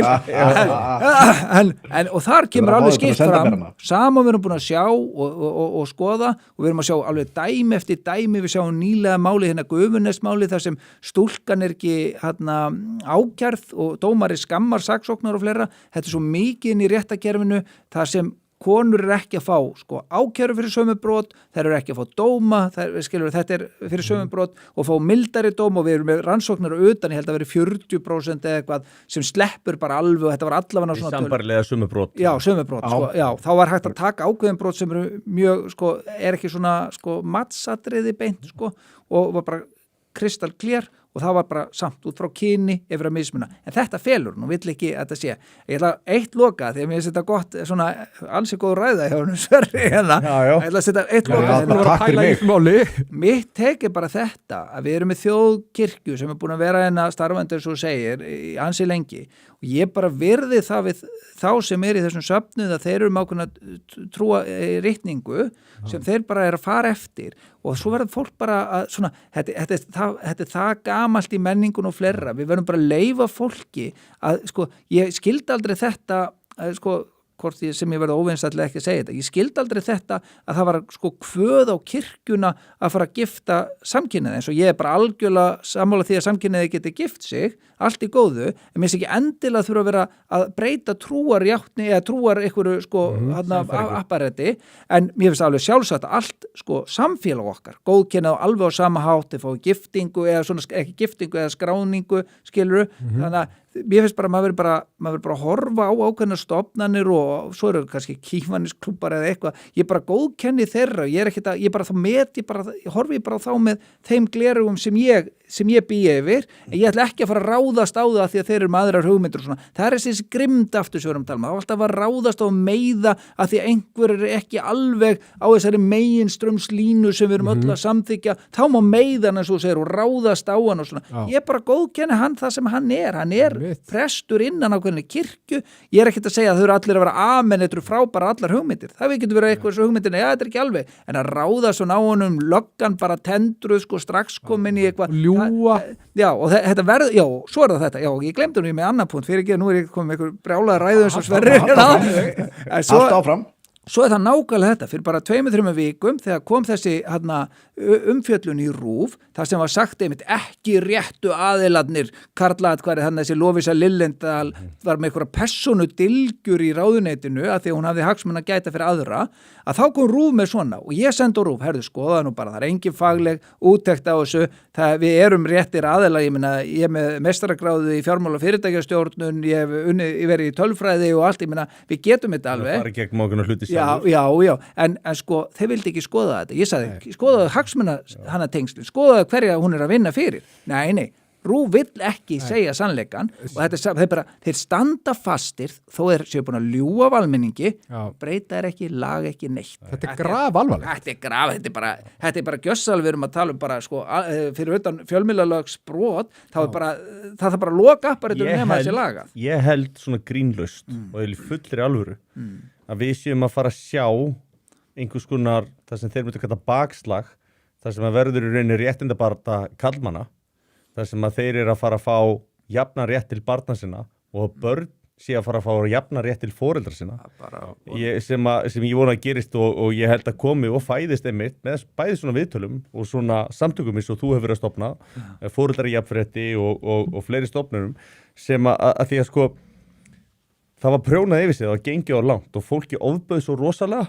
að núna er það að koma tilbaka og núna er svona boltinn byrjar að, þú veist, hann fór upp hlíðina og núna koma aftur. Ég er alveg sammála því. Og ég held að ég held að það er margt gott eftir að fæðast svona út frá þessu. Þú veist, við höfum eftir að sjá í baksýnisspeglinum að það voru sko snarruglaða kettlingar sem gjörsamlega prjónuðu yfir sig.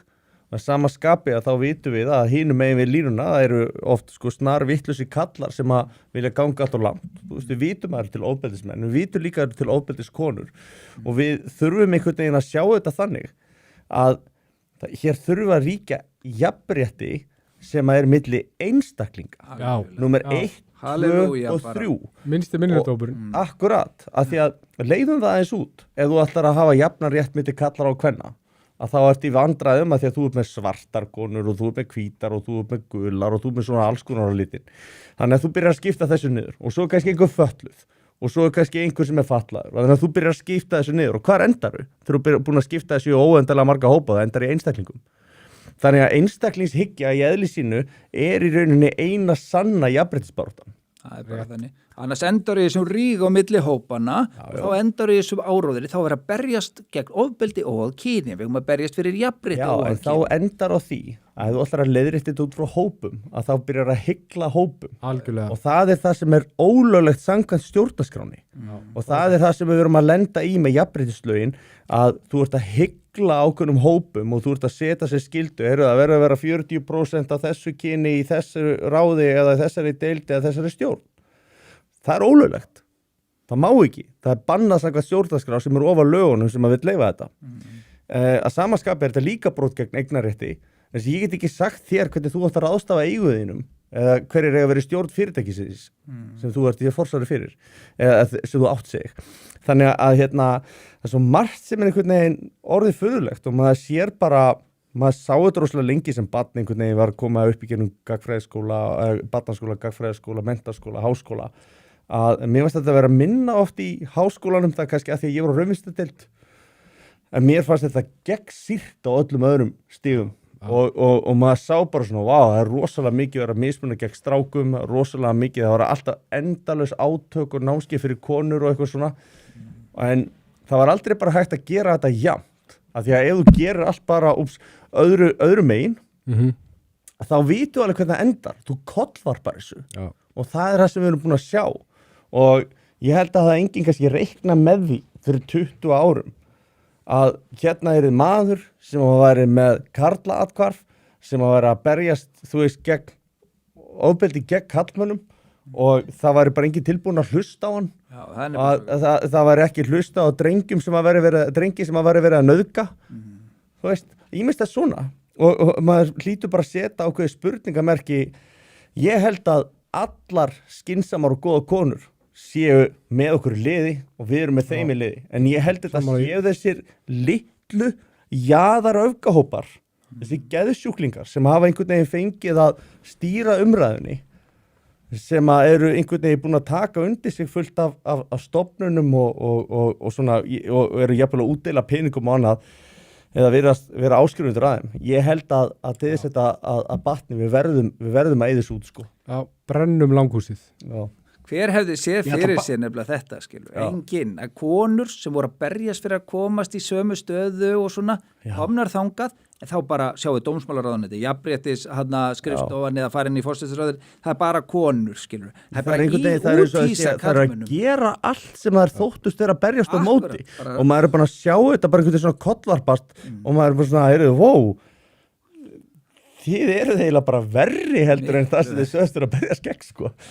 Og það svo slæmt að því að það sögðustur að berjast gegn. Það gerir þetta ennþá verra, vegna þess að þú basically að segja, heyrðu, við erum ógeðslega meðvitaður það sem við erum að gera. Við vitum nákvæmlega hvað við erum að gera, að því að við erum háskólagengnar í þessu. Já. Þú getur ekki borið fyrir þig að þú vitir ekki hvað þú ert að gera. Þú bara ert ekki aðstöðu til þess. Eða þá að þú sért svo gjössalega sjálfhverfur aðili að þú getur séð þetta bara mikrodæmi hjá einhverjum öðrum en ekki að þú sé búin að skýta í lóan að þér, skilur.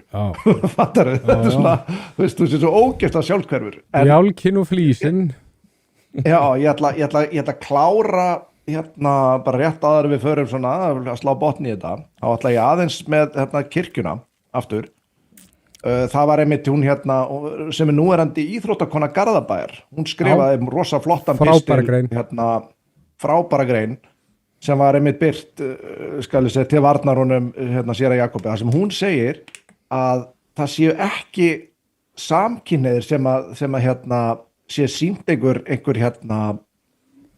andúðarnæmi, því að sko hún og maðurinn hennar voru búin að vera eiga 3 börn, en að því þau voru ekki í hjónabandi þá bara máttu þau samkvæmt lögum kaþólsku kirkjunar ekki fá sakramentið hjá kirkjunni. Alveg eins og samkynhneigður maður sem væri að stunda kynlíf, skilurðu. Þetta er bara, ef þú ert í þessari synd hjá þeim, þá er þetta bara reglan og hún gildir yfir alla. Og mér finnst Nei, útskýra fyrir mér, Sverrir, mátt ekki fá sakramentið. Þú veist, hvað þýðir það? Brauðsbrotning. Þetta er brauðsbrotning. Þú farið til dæmis ekki, ég get ekki farið í brauðsbrotningu inn í kaþólsku kirkjunni. Eins og flestum evangeliskum og mótmælendarsöfnum getur hver sem farið og þegið brauðsbrotningu, oblátu og vín. En til þess að þú þarft að vera fullgildur meðlimur í kaþólsku kirkjunni, afsakið, og ekki vera lifandi í einhvers konar synd eins og það er nefnt, og það er, ég þekki þetta ekki nákvæmlega hverjir parametrarnir eru innan kirkjunar, en það er meðal annars þetta, og þú mátt ekki til þess að vera í óvígri sambúð, þú veist, og það er eins í minni kirkju, þú mátt ekki vera að þjóna upp á sviði í kirkjunni ef þú lifir í óvígri sambúð með annar mannsku. Þannig að basically þetta þýðir eitthvað á þá leið að ef þú lifir í ákveðinni synd samkvæmt kirkjunni, þá getur hún ekki boðið þér laust.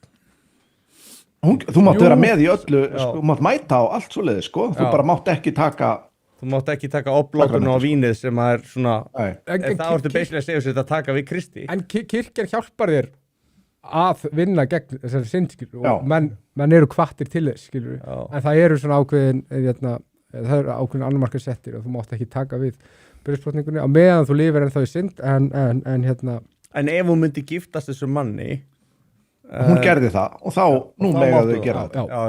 Já. Þannig að þetta var sko hún bara sagði þetta bara hún vildi bara taka algjörlega fyrir það að það væri verið að misma á grundvelli kynhneigðar og eitthvað svoleiðis þarna í þessum söfniði. Og mér finnst eftir að við fórum þó nokkrir og nokkur að benda á hvað raunverulega var, mér fannst þetta vera svolítið eins og Lúkasarmálið. Það varð allt vitlaust hjá einhverjum algjörum bavíunum út í bæ með þetta mál og allir eru ógeðslega reiðir, sko, þú veist, fylltust þessar réttlátu reiði, sömu reiði og þegar samkynhneigði maðurinn var barinn af arabanum þarna niður í bæ. Svo leið og fyrir að koma í ljós, hvað raunverulega gerðist. Þá fer svona einhvers konar þinga að segja til sín hjá fólkinu, sko, bara shit, sagði ég þetta og þú veist, mér finnst allur vindur núna að vera farin úr þessum ásökunum hjá almenningi og þú veist, það er svo fólk hafi bara, þú veist, annarkvæmt kynnt sér hvað það var sagt, einhver hafi útskýrt þetta fyrir þeim og það bara herði, þú veist, fuck, þú veist, var þetta semst ekki sagt. Það er svo gott í svona málum að kynna sér þau. Mér finnst að vera líkilatriði, þetta er kannski bara svona almennt. Já, þegar að vera að ræða hlutina sko, það Já. er rosa þægilegt að kynna sér málin ef þú vilt vita hvað þú ert að tala. Já, fyrst sem sagt kynna sér þau og svo fara, já, ég er sammála því. Já. Ég Ég er ekki til í þetta. Það eru margir Þetta fjölmiðlar dregur sem að rosalega mæti taka mikið þetta til úr- sín.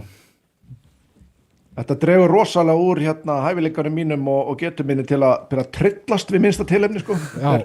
Þannig að ég er ekki hrifinn að menn sé að kynna sér málin. Já, Mjög en þessi impúls náttúrulega gefur kannski til kynna að þeir séu með illa þróan framheila, þetta er svona framheila atriði hjá Sigmundarni og Víði og það er, Já, það ég getur held náttúrulega líka, skadað sko, að vera að drekka mikið ef það er rétt sem að Jón Einmitt. segir. og það tengist þessu ekki, en mikil drykkja getur valdið framheila skemmtum að mér skilst. Eldur var Já, með það er ótengt líka, þessu. það er líka sko, hefur áhrif á fremri heila náður að vera fullur. Já, einmitt, já. En Eldur var með áhugaverða kenningu sem hann setti fram. Hann setti það sko að þetta hefði verið svona, þarna hefði verið gripið í öll hálmstrá af ákveðnum, hann sagði að samtökin 78 væri núna í einhverju rosa herferð að fá öll sveitarfélög til að semja við sig til langs tíma áður en kemur til kosningan. Já. Og þetta hafi hendað þeim einstaklega vel. Þetta var sem að Eldur sagði sko. Það er spurning hvort að sé eitthvað plott þarna sko. Þetta er Ég sá einhvern veginn yfirlýsingu ofstórt til að vera bara organic. Ég sá yfirlýsingu frá samtökunum sko, alveg í kjölfarið.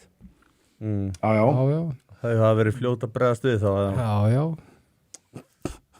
Mig langar að bjóða honum Huginn, minnst þú bara vera alveg frábær gestur. Hafsverð og fróðleik og gaman að spjalla við. Mér bara hvort þið langar að koma einhverju að svona áður en við förum að slá botnin í þetta. Já, það er ekkert annað að pressa. Sko, þetta er Ég náttúrulega bara get frábært. boðið hinum fyrst. Ég vil nú bara þakka fyrir að það sé þessi opna umræða og það er nú lykillinn eins og þið segið. Við erum að reyna, sko það sem við höfum bara verið, fyrstu skref í okkur í samtökum Karlatkvar, er bara að vekja athygli á málunum, upplýsa, fræða, vinna gegn þessum röngu staðalímyndum og svona. Og núna ætlum við að fara, og ég hvet bara alla sem eru í slæmri stöðu að senda okkur skeyti. Við höfum töluverða þekkingu og miðlum og reynum að styðja og svo erum við að fara að opna það, að nota þetta fjármagn, takmarkaða fjármagn sem fékkst þó inn til þess að vera með neyðarsíma. Við erum búin að fá númer og ætlum að kynna það fljótlega og þá verðum við með ykkur úrræði. Það er sko, mesta þörfin er reyndar sko svo að berjast bara gegn opinbera batteríinu sem er að keyra þetta rangleiti alveg í gegn og svona. Við þyrftum bara lögmann í fullu starfi til þess að vera að senda út skeyti, berjast gegn jafnréttisstofu, berjast gegn hana hvernig dómsmálaráðuneytið er að vinna með einhverja kynbundið ofbeldis áróðsstefnu og þetta gengur voðalega lítið og ég verð bara að segja, maður vonar bara að verði stjórnarskipti ef þetta er málið, því þetta er svo mikið ranglæti að það þarf að því vorum að tala um pólitík, það þarf bara einhverja sem þóra, en það er bara því miður. Við höfum séð menn sem hafa lofað ýmsu, svo komast þið til valda og það er lítið aðhafst í þessu málum. Þetta er ekki vinsælt. Þetta er ekki vinsælt. Ekki vinsælt að taka afstöðu með sannleikanum og ég vil bara loka orð að göfugir menn eru menn sem taka afstöðu með sannleikanum þegar það er óvinsælt. Þegar allir kastið í tómundum og þú er bara nei, þetta er bara það sem ég stend fyrir. Þetta er það sem aðskilur göfuga menn frá öðrum mönnum. Það eru prinsipin. Það eru prinsipin og við erum búin að yfirgefa prinsipin okkar og ég held að við ættum að reyna að hafa ákveðna svona ákveðið bara svona siðferðislegan standard til þess að vera tilbúin að veita raunverulegt jafnrétti, að veita fólki jafnar rétt og grundvelli þess að þau séu einstaklingar, óháð öllu öðru, eins og stjórnarskráin okkar tryggir, en ekki vera í einhverju svona forréttinda baráttu fyrir útvalda hópa og ég held að skínalegi gegn hvað hópar þetta eru. Það vita allir. Það er mokað í þeim fjárafli, í peningum og maður bara svona í alvörunni. Er þetta ekki bara komið gott? Þetta er dálítið að þóra. Við verðum að þóra að standa eins og þú segir, það eru bara örfáir sem gera það og sko, það er að þóra að standa á siðferðislega réttum hlutum og gegn þessari músefjun og æsingi og látum. Sko. Jón? Þér þykir leiðilegt að við komumst ekki í fleiri komment og við ætluðum, það voru einhverjir að biðja okkur að fara í ESB-ræðu við bara, ég vissi það þegar við bókuðum Huginn að það erði, við myndum brenna inn á tíma, ég vissi hann hefði frá miklu og góðum hlutum að segja. Það er nægur tími við verðum með Já, við verðum með frábæran gest að öllu líktu næsta sunnudag til að fara í meðal annars ESB. Það ég ætla ekki að lofa honum fyrir við erum búin að staðfesta hann, en nema Helgi viti betur. Já, væri ábyggilega mjög góður í að ræða ESB-málum. Grunar það nefnilega, sko. Þannig að við ætlum ekki að líta neitt fram hjá því, en ég vissu segja, ég vissi það að við myndum brenna inn á tíma þegar við vorum meðan fengjum hann huginn, þannig að ég þakka bara kærlega fyrir kvöld og Björn, okkar bara besti maður með 15 krónar superchat, bara við þakka kærlega fyrir það. Og bara takk kærlega fyrir okkur í kvöld. Já, takk fyrir að hlusta. Takk fyrir mig. Og við kveðum með hann. Takk. Blessaður.